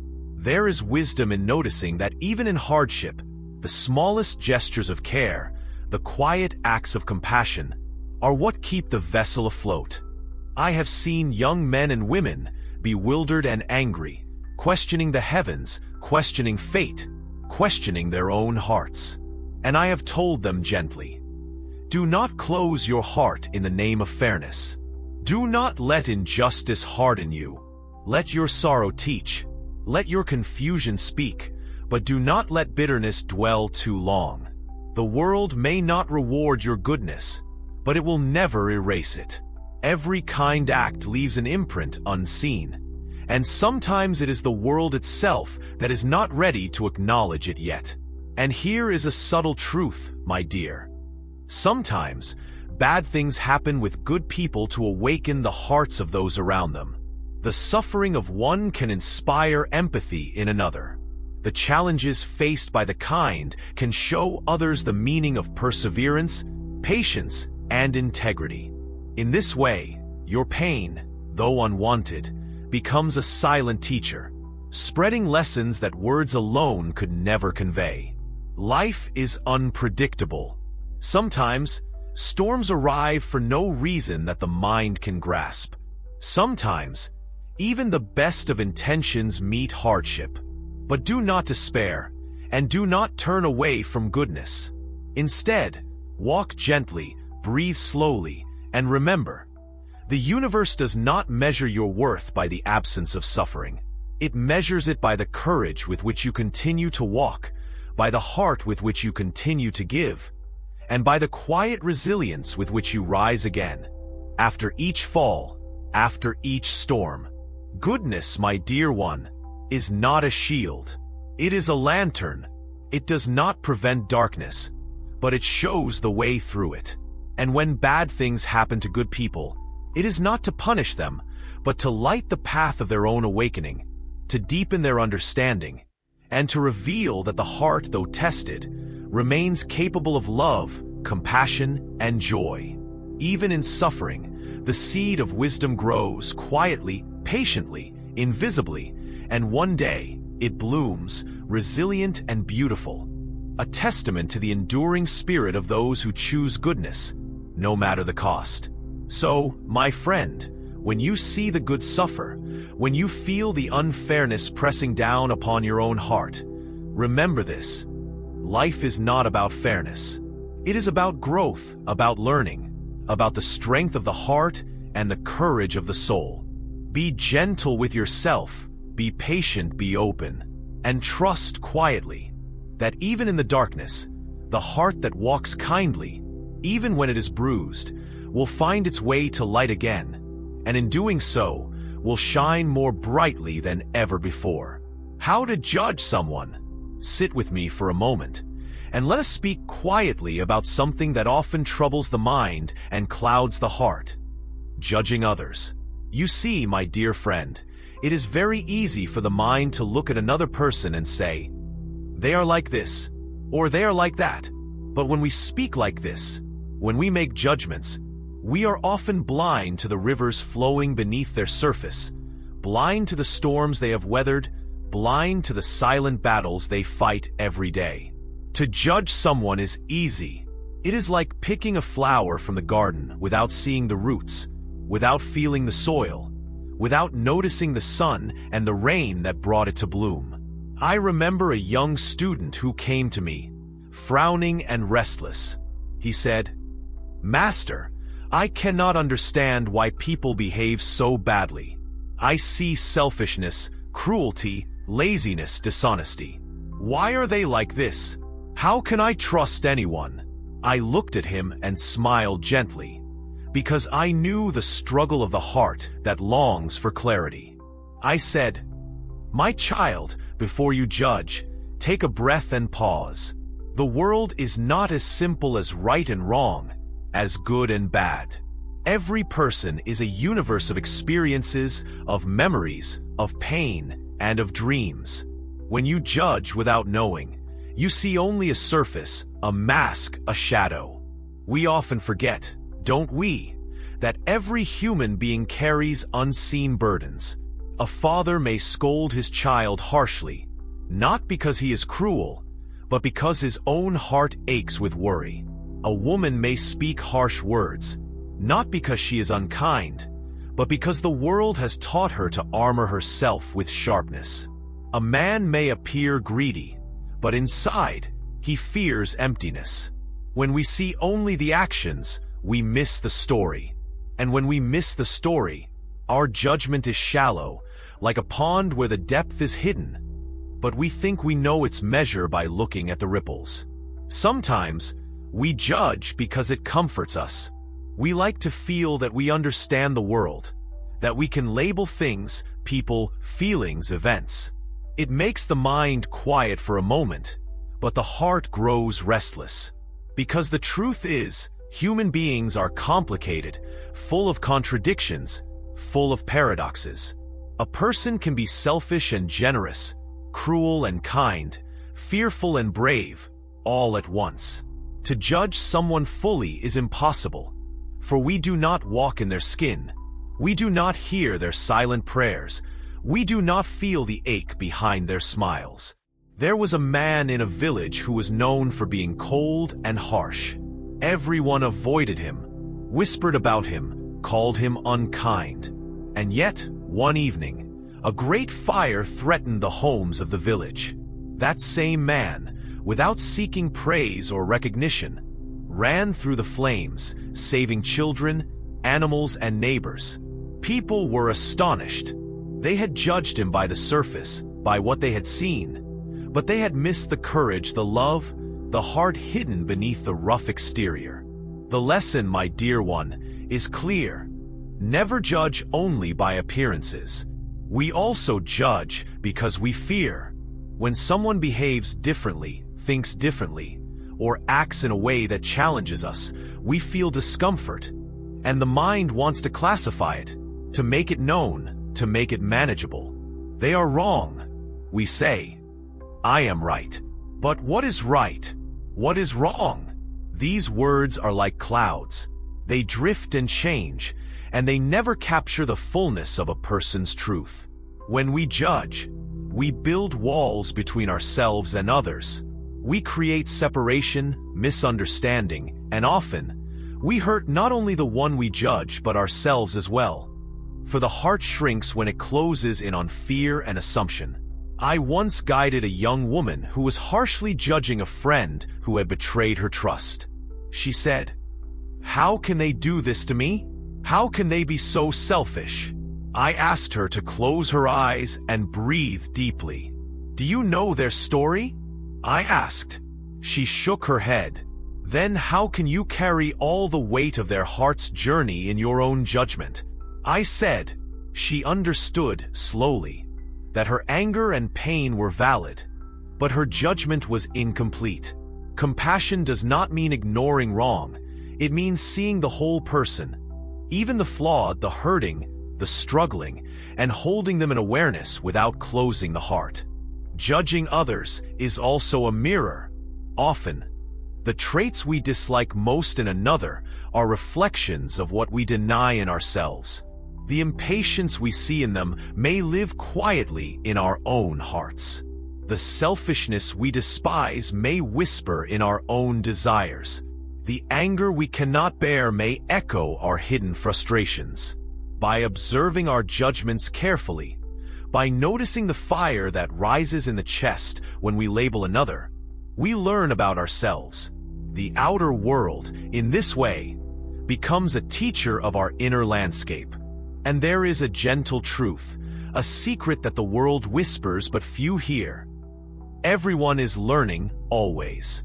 Every person, no matter how small, foolish, or unkind they may seem, is struggling with the mystery of their own existence, with the challenge of being human. Some learn slowly, some stumble, some hide their lessons under layers of pride and fear.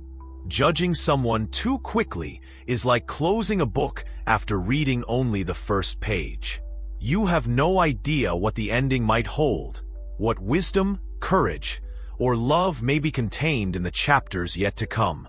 When you feel the urge to judge, pause. Breathe. Imagine the life you do not see, the tears that are unspoken, the battles that are invisible. Speak with curiosity rather than accusation, with understanding rather than condemnation.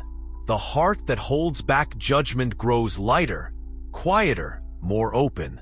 It listens more, it loves more, it forgives more. And in this space, the world itself seems gentler. Remember too, my friend, that judging is often tied to comparison. We look at someone else and think, they are better, they are worse, they are lucky, they are foolish. But life is not a race. Each soul walks its own path, with its own pace, with its own burdens and joys. To measure one against another is to misunderstand the vastness of existence. Compassion, not comparison, is the key. Understanding, not evaluation, is the doorway. And patience, oh, endless patience, is the guide. So, my dear, when you are tempted to judge, think first of the rivers flowing beneath the surface of each person. Think of the storms, the quiet joys, the fears, and the unspoken struggles. Think of the ways in which we all stumble and rise, and the ways in which the world itself is teaching each of us in its own mysterious, sometimes painful, sometimes beautiful ways.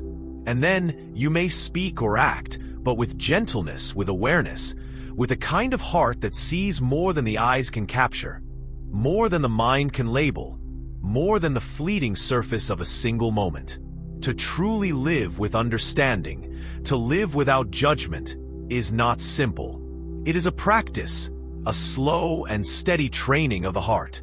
But it is one of the most freeing practices there is. For in releasing the need to label, to condemn, to measure, we discover the vastness of the human spirit, the depth of our own compassion, and the quiet peace that comes when the heart stops clenching and begins to truly see, truly listen, and truly accept the mystery of others and of ourselves exactly as it is. This, my friend, is the way to approach judgment. Not as a weapon, not as a shield, but as a mirror, as a teacher, as a gentle invitation to see the world and its people more deeply, more kindly, more fully than ever before. Why bad things happen with good people. Sit down, my friend, and let us speak softly about something that troubles the heart more than almost anything else. Why bad things happen to good people. You see, this is a question that comes to all of us at some point. A question that shakes our sense of justice, that makes us feel the world is unfair, that sometimes makes us want to hide from life itself. But listen closely, and let us walk together through this mystery, not with the sharpness of the mind, but with the softness of the heart, with warmth, with gentleness, and with quiet curiosity. When a good person suffers, it seems wrong, doesn't it? It seems cruel.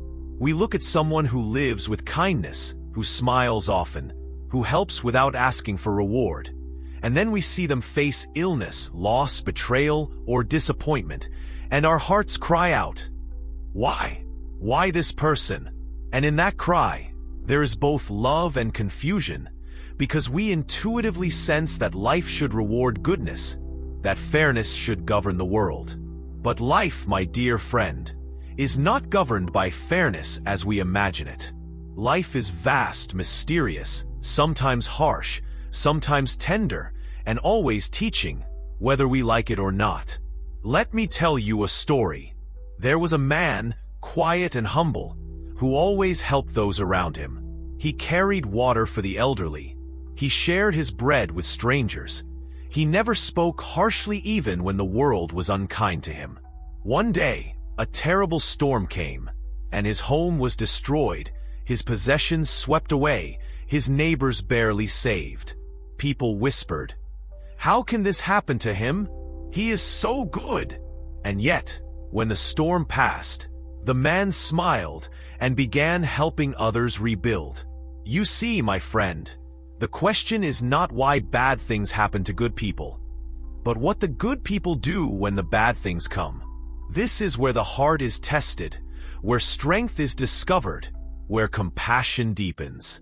We often forget that life teaches us through challenge. A life without difficulty is like a river without stones. It flows, yes, but it does not carve, it does not shape, it does not grow strong.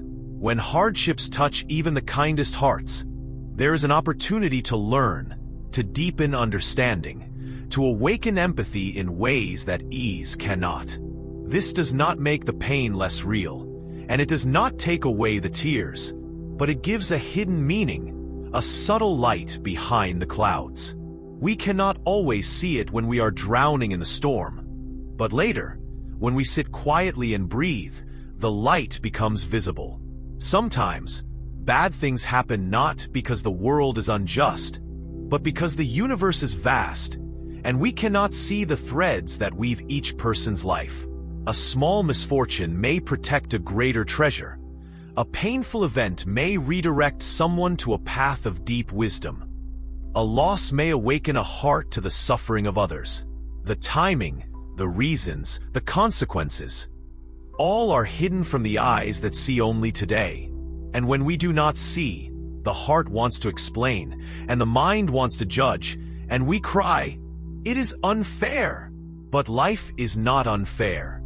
It is complex, mysterious, and beyond simple labels of fair and unfair. Good people feel deeply.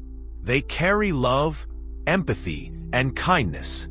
And because they feel deeply, they also suffer deeply. The weight of sorrow, of betrayal, of disappointment lands on them with force because their hearts are open, because they care, because they allow the world to touch them fully. A hardened heart may not notice the sting as sharply. A closed heart may remain untouched, but a good heart absorbs, it experiences, it feels. And this is why the good sometimes seem to suffer more. Their hearts are vessels, and vessels hold both water and waves. There is another truth, subtle and quiet. Suffering is not always punishment. It is not the universe saying, "You were too good, now pay the price." No, suffering is a teacher, a guide, a whisper from life asking us to notice, to awaken, to grow.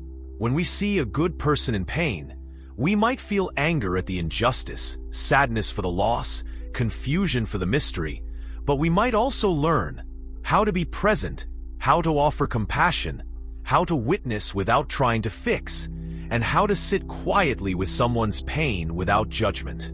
The world does not always reward goodness, but goodness itself transforms the world, silently, slowly, invisibly.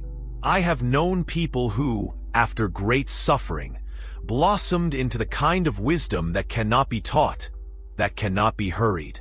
They became sources of light for others, not because the bad things were fair, but because they chose to respond with courage, with empathy, with love. And sometimes, we must understand that life's mysteries do not aim to punish the good or reward the bad. They simply are.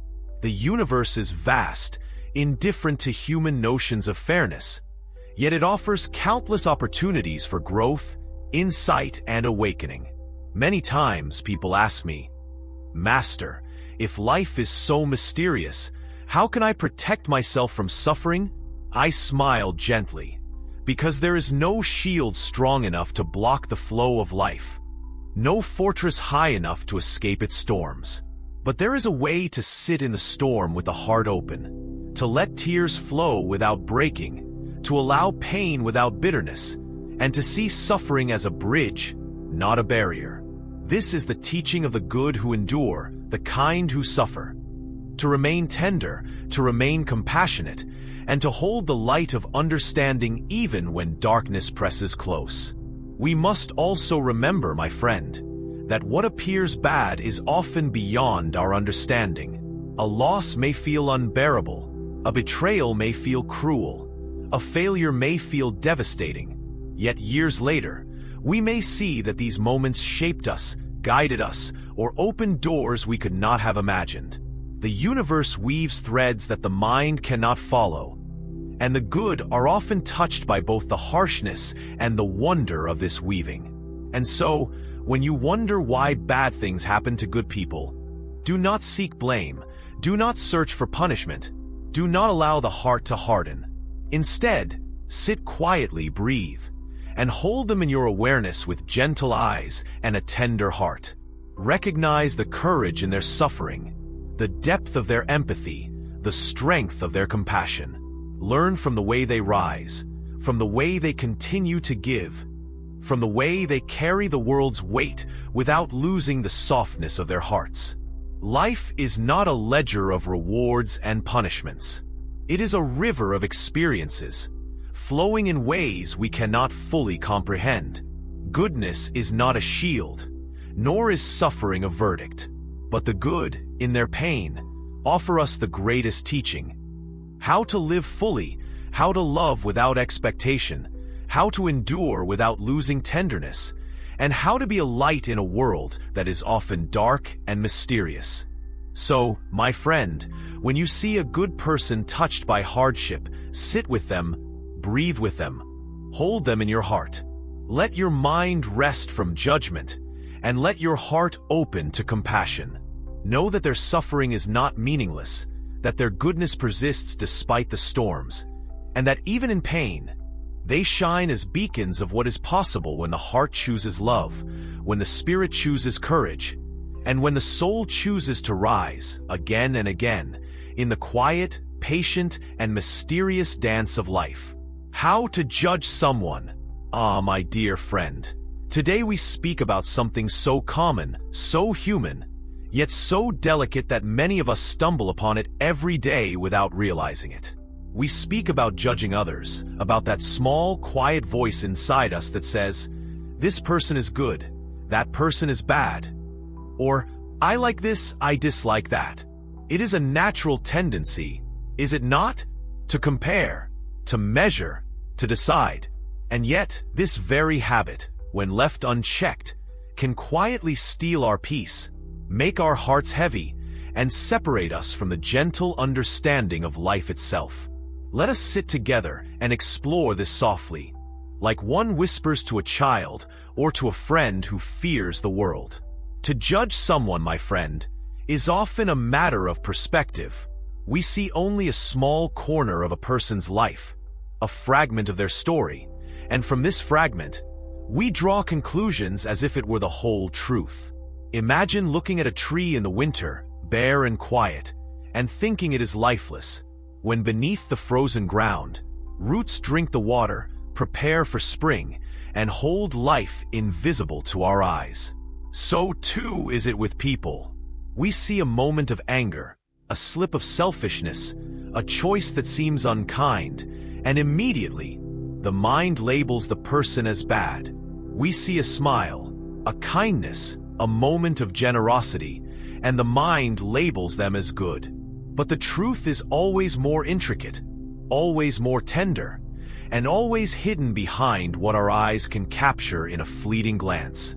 I have watched many wander through life, judging harshly, not because their hearts were cruel, but because their hearts were untrained, unpracticed in the subtle art of seeing beyond the surface. It is so easy to point, to whisper, to assign names, to say, they are this, they are that. Yet it is so rare to pause, to breathe, to sit with the understanding that each person carries a universe within them, vast, complex, and unknowable. Even those who seem outwardly gentle may wrestle with storms unseen, and those who seem harsh may carry tender care hidden deep in their hearts. The first teaching, my friend, in judging someone is humility, to know that we know little, to recognize the limits of our sight, to remember that our judgment is like a small pebble tossed into the great river of life. It makes ripples, but it does not reveal the river's depth. There is also the gentle teaching of compassion. When we feel the urge to judge, pause, my friend. Feel the thought arise, acknowledge it without clinging, and then soften. Imagine that each person you meet is walking their own difficult path, carrying invisible burdens, facing fears and failures that you cannot see. To judge without understanding is like condemning a traveler for walking slowly without knowing the stones in their path. And when you choose compassion instead, when you see someone not just as their actions, but as the whole tapestry of life woven around them, your heart becomes lighter, your mind quieter, and the world feels less divided. Story can teach us this better than instruction, can it not? There was once a young monk who watched a neighbor's son steal a fruit from the market. Furious, he went to tell the parents, and he felt certain the boy was wicked. But the elder master said, "Before you judge, look at the tree under which he grew. Look at the hunger in his home, the fear in his eyes, the teaching he has yet to receive. To see only the theft is to see a single thread of a vast tapestry. Sit, watch, breathe, and then decide if you must, how to respond. Not to judge, but to guide with gentleness." The young monk watched, and slowly, he understood that judging was not his task. His task was awareness, presence, and when needed, kind correction without blame. To judge is also often to project, my friend. We see in others what lives inside us. Our fears, our insecurities, our hopes, our expectations. A harsh word may anger us because it mirrors our own harshness. A selfish act may frustrate us because we fear our own selfishness. And when we see someone as kind or virtuous, it often reflects the kindness we wish for ourselves, the virtue we seek to nurture. So the mind that judges must first turn inward, must first examine its own mirrors, must learn that every judgment is a reflection, not a revelation. There is also the quiet teaching of patience. People are not static. They grow, they falter, they rise, they fall. To judge a person based on one moment, one mistake, or one choice is to freeze them in time, as if life does not flow, as if the heart cannot change. We ourselves, are we not also constantly learning, stumbling, and striving? If we wish to be seen with compassion, why not extend the same to others? The act of withholding judgment, of breathing, of allowing space for growth, is itself a practice of kindness, both for others and for ourselves. And sometimes, my dear friend, judgment is unnecessary. There is a subtle, gentle power in simply observing, in witnessing a person as they are without labeling, without measuring, without deciding. To be fully present with someone, to hear them, to see them, to feel their presence without a word of judgment, is to offer a gift beyond measure. It is a gift of understanding, of connection, of quiet respect. The world is full of noise, and the mind of judgment is a loud noise indeed. But when we choose presence over evaluation, when we choose awareness over assessment, peace enters both hearts. We must also understand the danger of rigid judgment.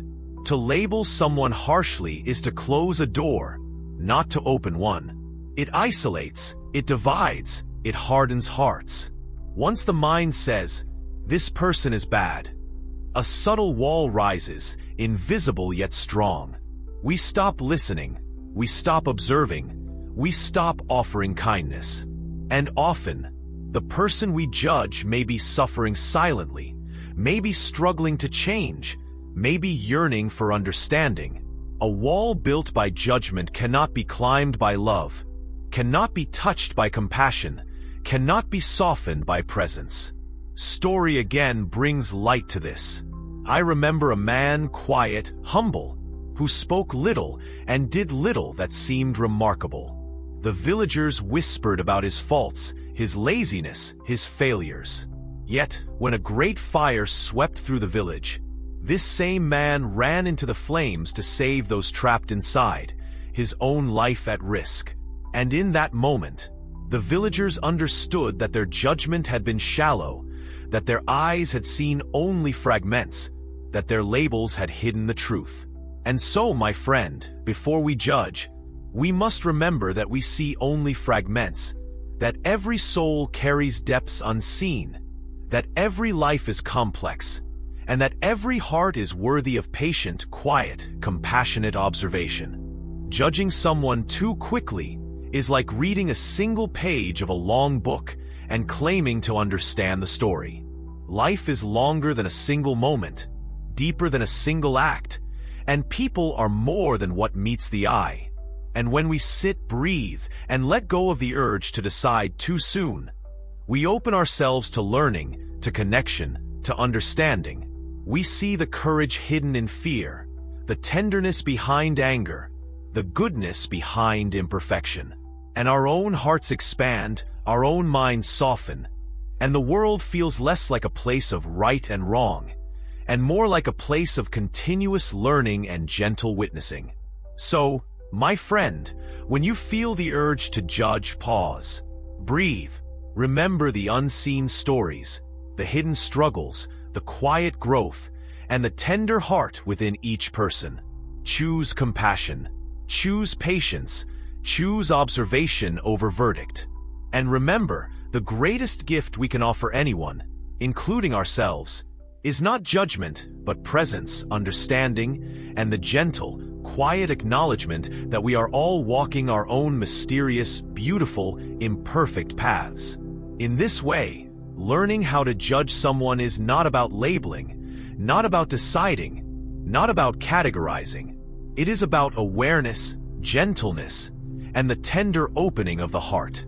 It is about sitting quietly, listening softly, and allowing life and its people to teach us through their complexities, their struggles, their moments of light and shadow.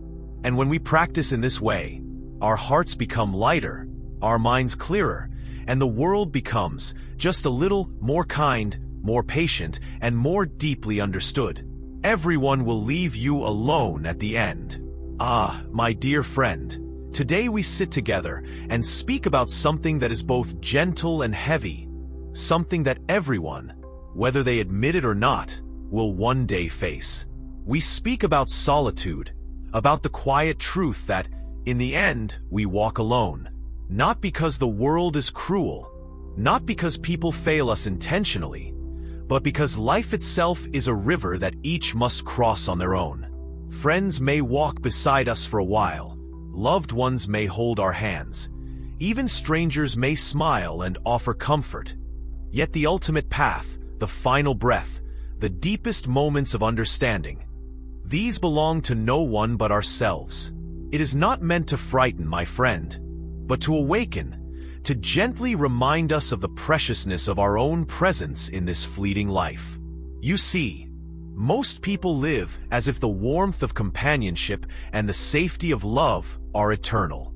We cling to voices, to hands, to the presence of others, thinking, they will always be here. I am not alone. And yet, life has its rhythm, It cycles its inevitable flows. Those who laugh with us today may be far away tomorrow. Those who offer their arms may, in time, be unable to hold them. Even our own reflections in others, the sense of being understood, may dissolve when circumstances shift, when paths diverge, when the winds of life blow strongly. And in this quiet, subtle truth, there is a profound lesson. To cherish connection, yes, but to also nurture the garden of our own heart, the quiet sanctuary where no one can enter or leave. I have seen many hearts break in the moment they realized this truth, and yet, I have also seen hearts bloom when they embraced it. To accept that everyone will leave us alone at the end is not to become bitter or hardened. It is to awaken to the immense freedom hidden within solitude. Imagine a bird that learns it must fly alone. It may fear the sky at first, it may long for the companionship of its flock, but when it spreads its wings, it discovers the vast expanse, the currents of wind that carry it beyond its imagined limitations. So too is the human heart. When we understand that others may leave, we discover the power, the resilience, and the beauty within ourselves. Let us speak gently about attachment. How often do we cling to people, thinking that their presence defines us, that their love completes us, that their approval is our measure of worth? We fear that if they leave, we will vanish like a candle snuffed out. And yet, my friend, the candle's light does not depend on others to burn. It depends on the flame itself. In the same way, our peace, our clarity, our joy must arise from within, not from the presence or absence of anyone else. Others may leave, yes, but the heart that knows its own light cannot be extinguished by their absence. There is also a quiet, tender teaching in loss. When someone departs, when a friend moves away, when a lover turns another path, we are invited to look deeply into the nature of attachment, into the impermanence of life, and into the beauty of the present moment. For when we cling, when we demand permanence, we create suffering. But when we soften, when we breathe, when we allow the flow of life to carry people in and out as naturally as rivers move to the sea, we cultivate a profound freedom. And within that freedom, we discover that being alone is not a punishment, not a void, but a sacred space for growth, reflection, and deep understanding. Story teaches this in ways that words sometimes cannot. I recall a student who clung desperately to a master, seeking guidance, seeking comfort, seeking approval. When the master had to leave the village, the student felt a hollow ache, a fear that the world had turned cold and empty. In his despair, he wandered to the mountains, sat by the quiet river, and began to listen, not to the master's voice, but to his own. And slowly, ever so slowly, he realized that the guidance he sought was always within him, that the master's presence had been a mirror, a catalyst, a gentle reminder of his own inner clarity. When he accepted solitude, when he embraced the aloneness that life inevitably brings, he discovered a depth of peace that no companionship could ever give him. This does not mean that relationships are meaningless. Oh no, my friend, they are precious. They are like flowers in a vast meadow. They bloom, they offer fragrance, they bring joy, and yes, they may fade. Each connection, each shared laugh, each hand held, is a gift, a treasure, a jewel that enriches the journey. But the impermanence of these connections is not a reason for despair. It is the reason to cherish them fully, to love without possession, to share without clinging, and to live without the illusion that anyone is permanent. It is also a lesson in self-reliance. When we know that everyone will leave, we begin to cultivate the inner refuge, the quiet sanctuary where our heart rests, unshaken by departure, unbound by expectation. We learn to comfort ourselves, to listen to our own voice, to nurture our own spirit. And in doing so, we become more compassionate, not only to ourselves but to others. For when we are not desperate for another's presence to feel whole, we can offer connection freely, without need, without fear, without subtle chains that bind both hearts. Imagine a traveler on a long, winding path. Along the way, companions join for a time, walking together, laughing, sharing stories, offering comfort. And then, inevitably, some leave, taking different turns, following rivers, mountains, or winds unknown. The traveler may feel a pang of sadness, may feel the weight of solitude, but if he has cultivated his own inner strength, his own quiet joy, he walks onward with dignity, with openness, with a gentle understanding that the path itself is both journey and destination, and that no companion, no matter how dear, can travel it for him. And there is also the subtle lesson of gratitude. To know that everyone will leave is to know that each presence is a gift. When we understand that no one is forever, each smile, each embrace, each kind word becomes precious. We begin to treasure the moment, not because we fear its passing, but because we see its beauty clearly, fully, and deeply. We learn to love without clinging, to give without expectation, and to see life as a flowing river of fleeting, luminous experiences, each one teaching, nourishing, and transforming us. Sometimes, my friend, we resist this truth because it feels lonely, because it feels harsh. We want permanence, we want certainty, we want life to bend to our desire for comfort. And yet, life's beauty lies precisely in its impermanence. The flower blooms, the petals fall, the wind carries seeds far away, and the tree remains patient through the seasons. So it is with people.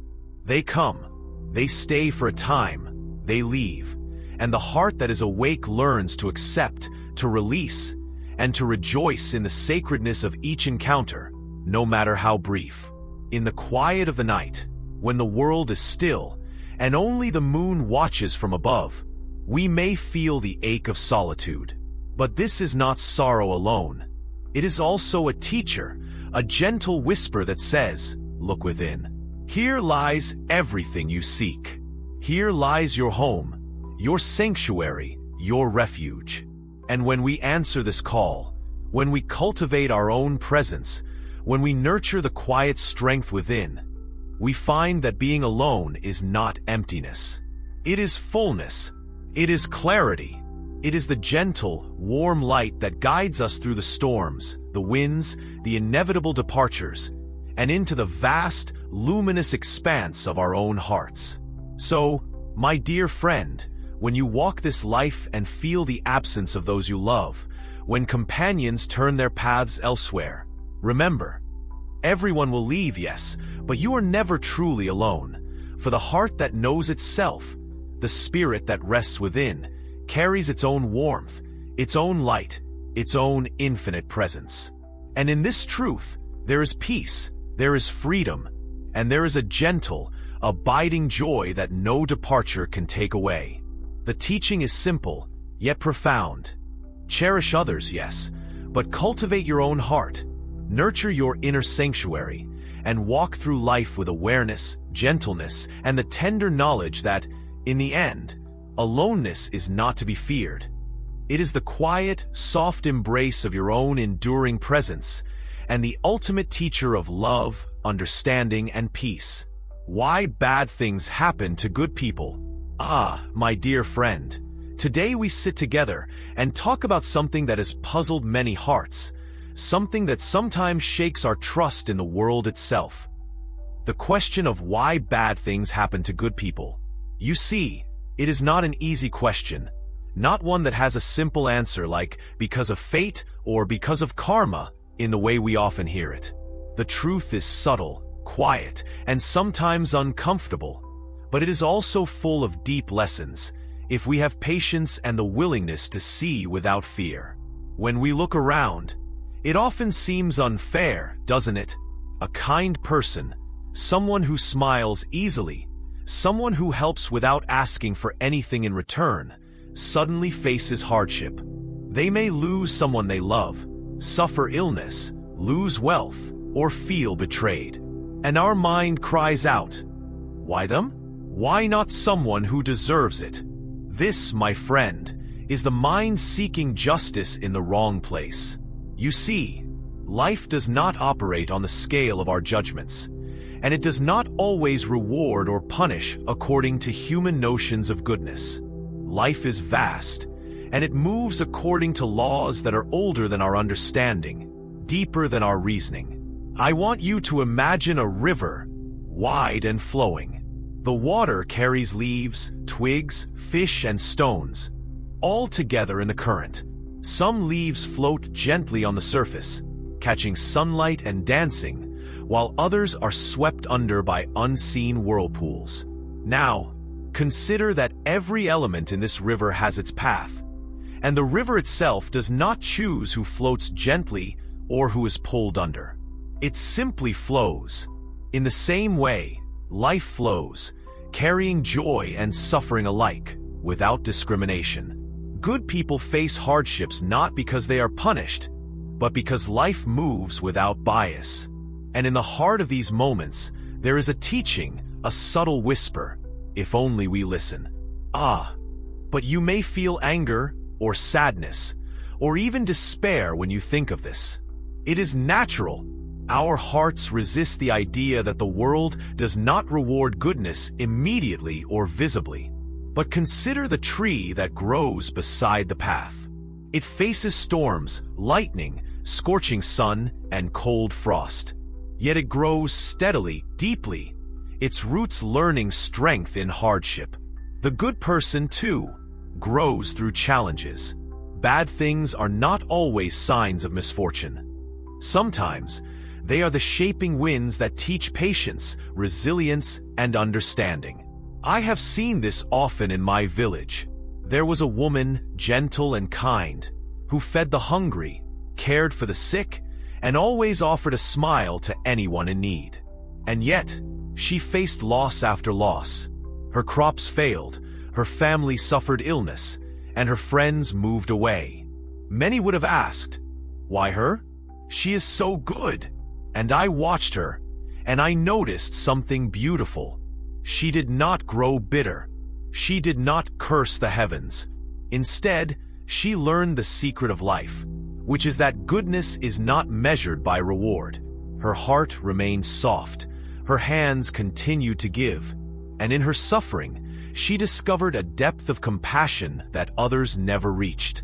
She became a light, not because life spared her, but because she embraced life fully, even with its pain.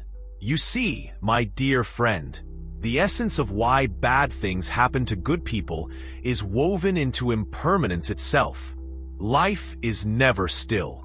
Joy, sorrow, gain, loss. They move like clouds across the sky. Sometimes the clouds hide the sun for a long time, and it feels unbearable.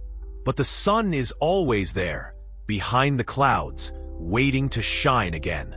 And it is in this dance of light and shadow that the human heart learns to grow. Good people who face hardship are like the sun's reflection on a rippling pond, disturbed by the waves, yet shining still, teaching us that the nature of goodness is not in avoiding suffering, but in enduring it with grace. Let us speak about attachment, my friend. We often believe that being good should protect us, that kindness should build a fortress around our lives. And when life proves otherwise, our hearts ache with confusion. But consider the lotus that grows in the mud. It is pure, it is beautiful, yet it must rise through darkness, through muck before it blooms. In this way, the hardships of life are not punishments for the good. They are the very conditions that allow the heart to rise, to blossom in wisdom, compassion, and quiet strength. I want to tell you a story of a young man I once knew who devoted his life to helping others. He gave food to the hungry, comforted the grieving, and protected the weak. Yet he fell ill, his business failed, and betrayal touched him deeply. At first, he was filled with sorrow and bitterness. "Why me?" he cried to the sky. But in the stillness of his suffering, he began to see something he had never noticed before: the resilience of his own spirit. He discovered patience he did not know he possessed, courage he had never tested, and a love for life that was not dependent on fairness. And in that quiet awakening, he understood that goodness is not about what the world gives us, but about what we carry within ourselves, unshaken by circumstance. So, when we see bad things happening to good people, it is not the universe punishing them. It is simply the movement of life, the unfolding of the natural order, teaching, shaping, and revealing truths that we may not grasp at first. Life does not operate on the ledger of human morality. Instead, it moves with a rhythm that challenges us, deepens us, and asks us to awaken. Goodness is a seed. Sometimes it is buried in hardship, sometimes it faces storms, but the true measure of goodness is not reward. It is the willingness to remain kind, compassionate, and open, even when the world seems unfair. Do not think this makes suffering meaningless. On the contrary, it makes it sacred, for each trial, each hardship, each seeming injustice carries the potential for awakening. When the heart faces darkness, it discovers its own light. When the mind confronts loss, it learns impermanence. When the soul experiences betrayal, it practices forgiveness, not for others, but for itself. In this way, the difficulties that befall good people are not enemies but guides, leading them toward understanding, humility, and the quiet power that cannot be shaken by circumstance. Remember, my dear friend, that even in moments of despair, there is a hidden lesson, a subtle teaching. Perhaps it is patience, perhaps it is courage, perhaps it is the recognition that life cannot be ordered by human notions of justice. The world is vast, unpredictable, and sometimes seemingly cruel. Yet within it, the heart of a good person remains a refuge, a quiet harbor where compassion, love, and integrity are not contingent on what happens outside. This is the treasure that no hardship can take, no betrayal can diminish, no storm can destroy. So, the next time you see a good person suffer, do not look for reasons of blame or punishment. Instead, see the beauty of endurance, the power of heart, and the quiet unfolding of wisdom. See that their goodness is not fragile, not dependent on circumstances. It is like a river that continues to flow even when stones block its path.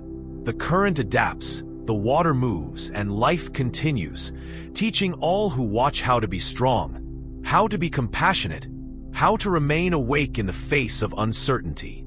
And finally, my dear friend, hold this in your heart. Bad things may touch the good, but they do not define them. Hardship may visit, storms may rage, loss may come, yet the essence of goodness, kindness, patience, love, and courage remains untouched, enduring, and luminous.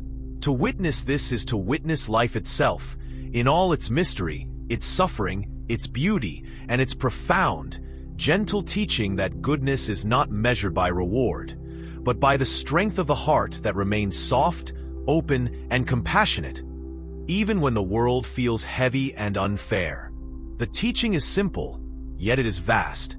Accept life as it comes, nurture the goodness within, and understand that the world's seeming injustices are not punishments but lessons, shaping hearts, revealing courage, and allowing the light of compassion to shine most brightly in the darkness.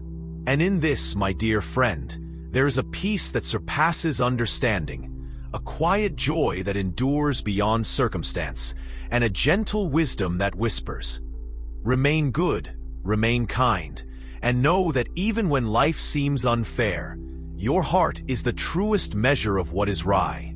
How to judge someone? Ah, my dear friend, today we sit together to talk about something that touches the heart quietly, something we all do but rarely understand fully: judging others. It is a curious habit, isn't it? We look at someone, and almost instantly, Our mind forms a story about them. They are good, they are bad, they are weak, they are strong, they are kind, they are selfish. And sometimes we speak these judgments aloud, but often they simply live inside us, shaping our thoughts, our feelings, and even our actions toward people. Yet, have you noticed how little we actually know about the lives behind the faces we see? How little we truly understand what shapes a person. And in this lack of understanding, the heart often carries unnecessary weight, sorrow, and even bitterness. You see, judging others is easy, but understanding them is subtle, slow work.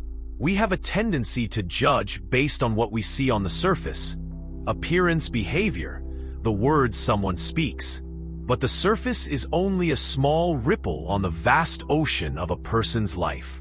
There are currents, depths, unseen struggles, joys, and pains that shape every action and word.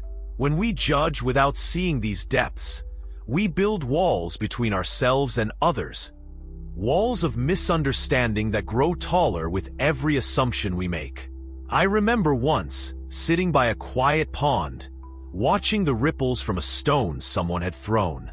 The ripples expanded, touched the reeds, moved the fish, and yet, the stone itself sank, unseen beneath the water.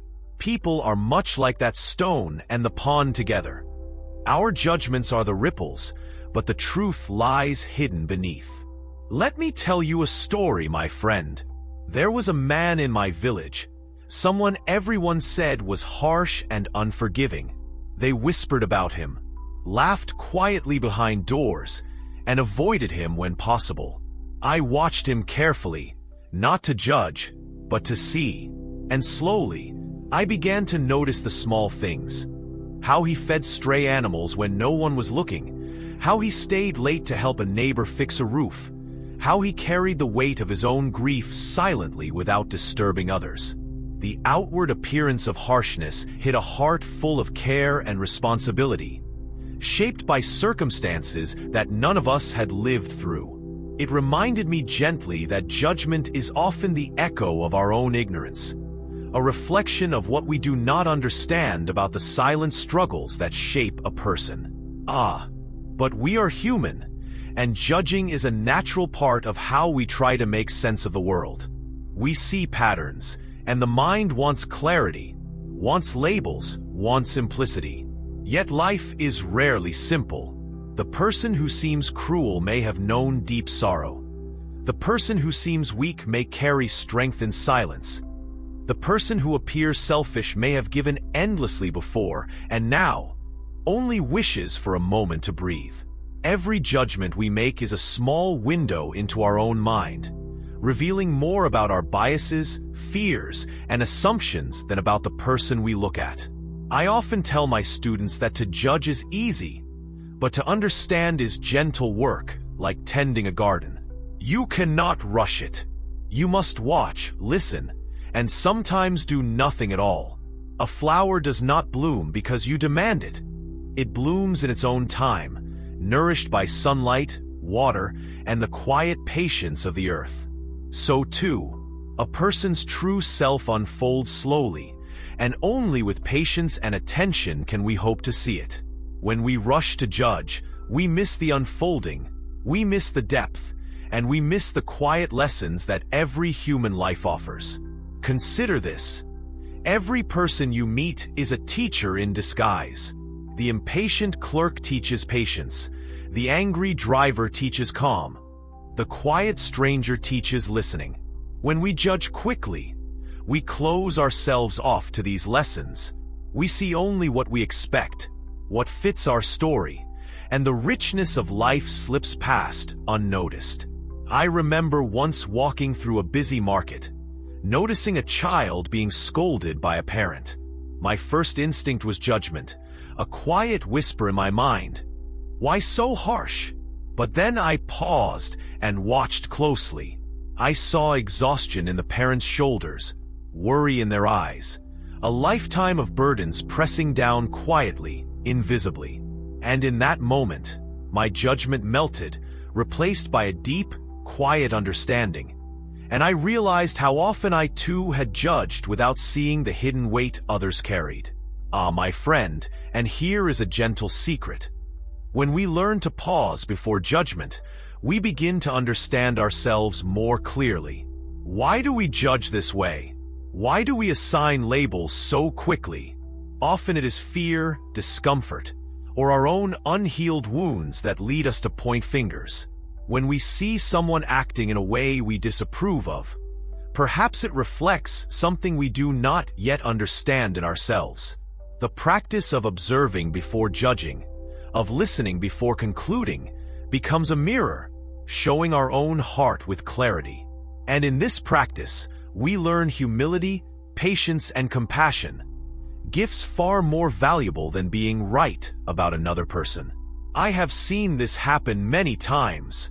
Two neighbors quarrel over a misunderstanding, harsh words spoken, resentment building. From outside, it seems simple. One is right, one is wrong. But when we take the time to listen, we hear the fear, the loneliness, the misunderstanding, and suddenly, the story is not about right or wrong, but about human hearts trying, often clumsily, to find connection.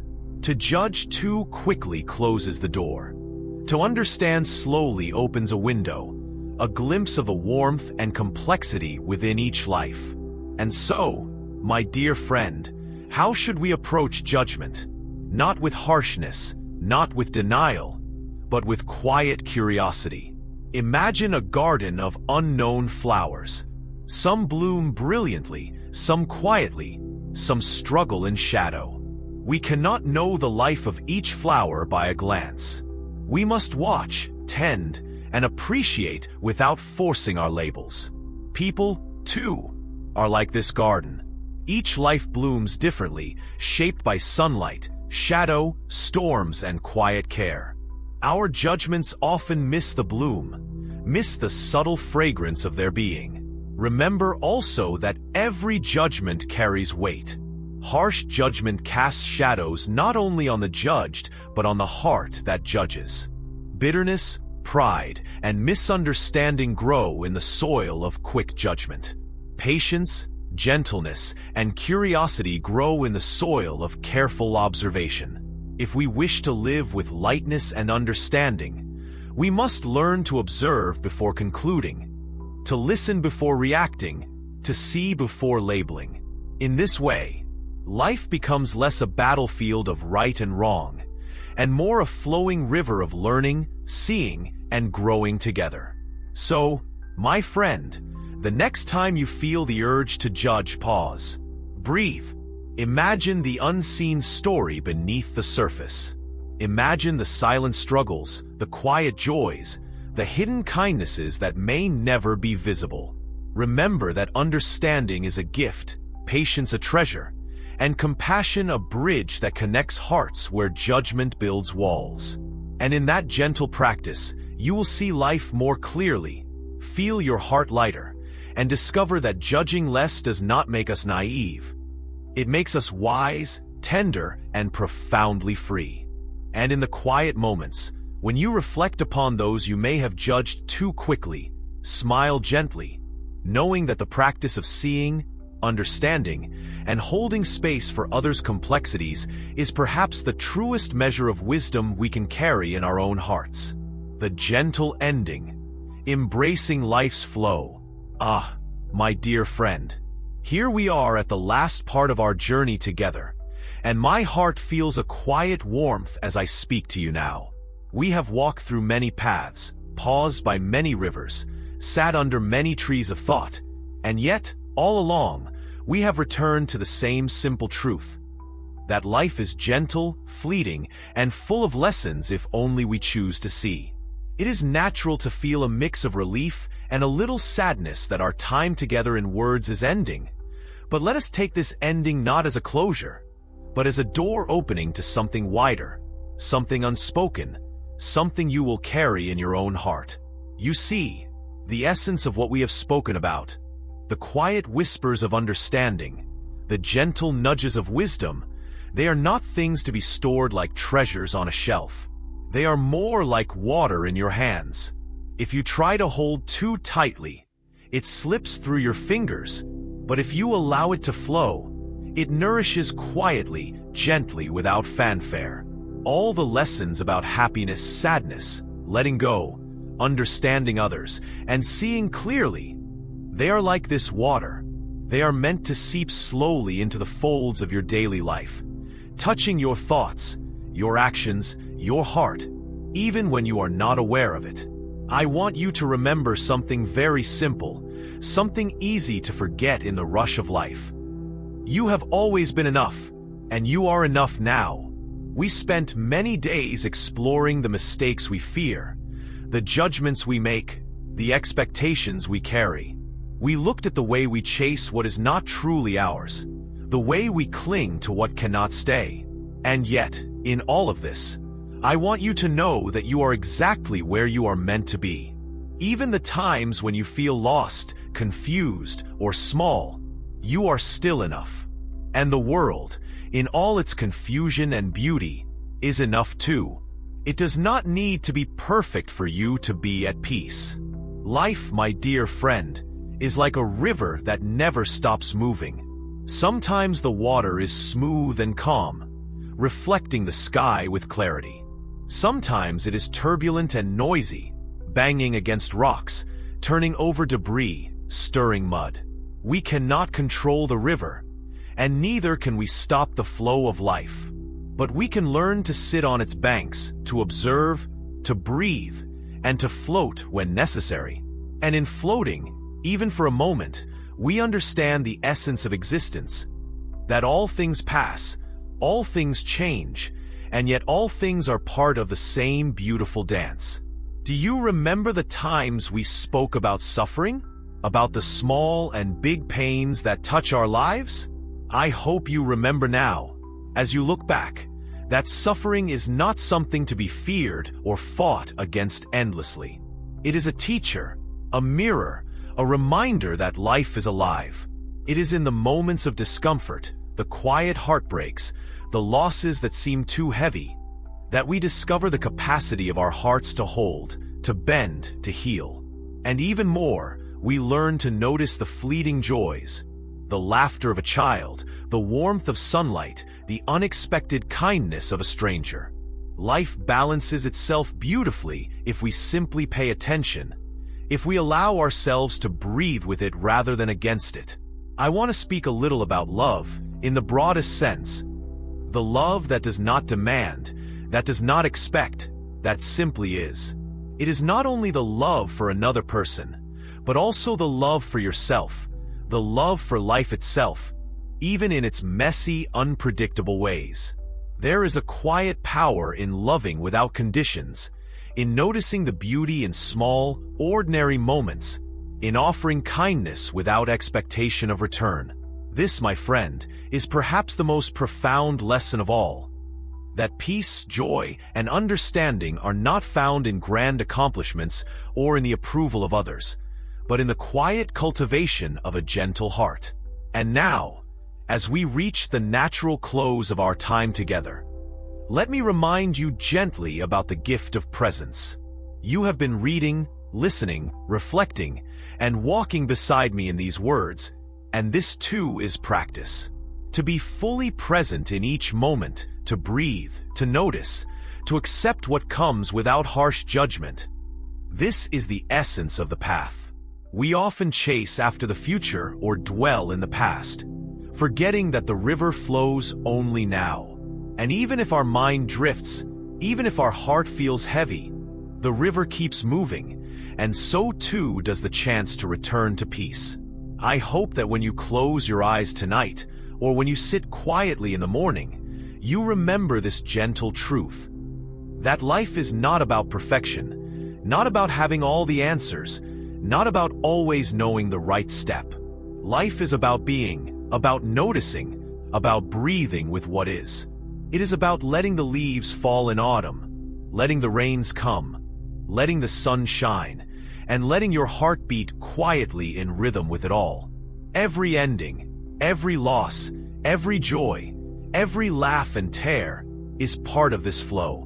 And in embracing it fully, you find freedom, a freedom that is soft, gentle, and deep. Before we part entirely, I wish to leave you with one last image. Imagine a vast, quiet meadow at dawn, mist hanging low, dew on the grass, the first rays of light brushing the earth. You walk slowly barefoot, feeling the coolness under your feet, listening to the subtle songs of birds, noticing the small flowers that bloom quietly without announcement. This meadow is life, and you are walking through it, not rushing, not clinging, not afraid. You carry everything you need already within your heart. Every step you take is a lesson, every breath a reminder, every moment a chance to be gentle with yourself and with others. And even when the path curves, even when the fog thickens, you are always on the right path, always exactly where you are meant to be. So go forward, my friend, with a heart that is lighter, a mind that is clearer, and a spirit that is quietly brave. Carry these reflections with you, but do not clutch them too tightly. Let them flow like water through your life. Love gently, observe kindly, breathe deeply, and forgive freely, yourself, others, and the world. The journey does not end here. It continues in every step you take, in every smile you give, in every tear you shed, and in every moment you notice fully. And now, as the sun rises over this gentle river of words, I will not say goodbye, for that is never truly needed. I will simply say, walk softly, live gently, love deeply, and remember always that you are part of this vast, beautiful, mysterious life, exactly as you are, and exactly where you are meant to be. Peace is not somewhere to reach. It is what you carry quietly inside, in your breath, in your steps, in your heart. May you walk from here with warmth, with courage, and with the soft, unshakable knowledge that life, in all its complexity, is enough. And you, my dear friend, are enough too.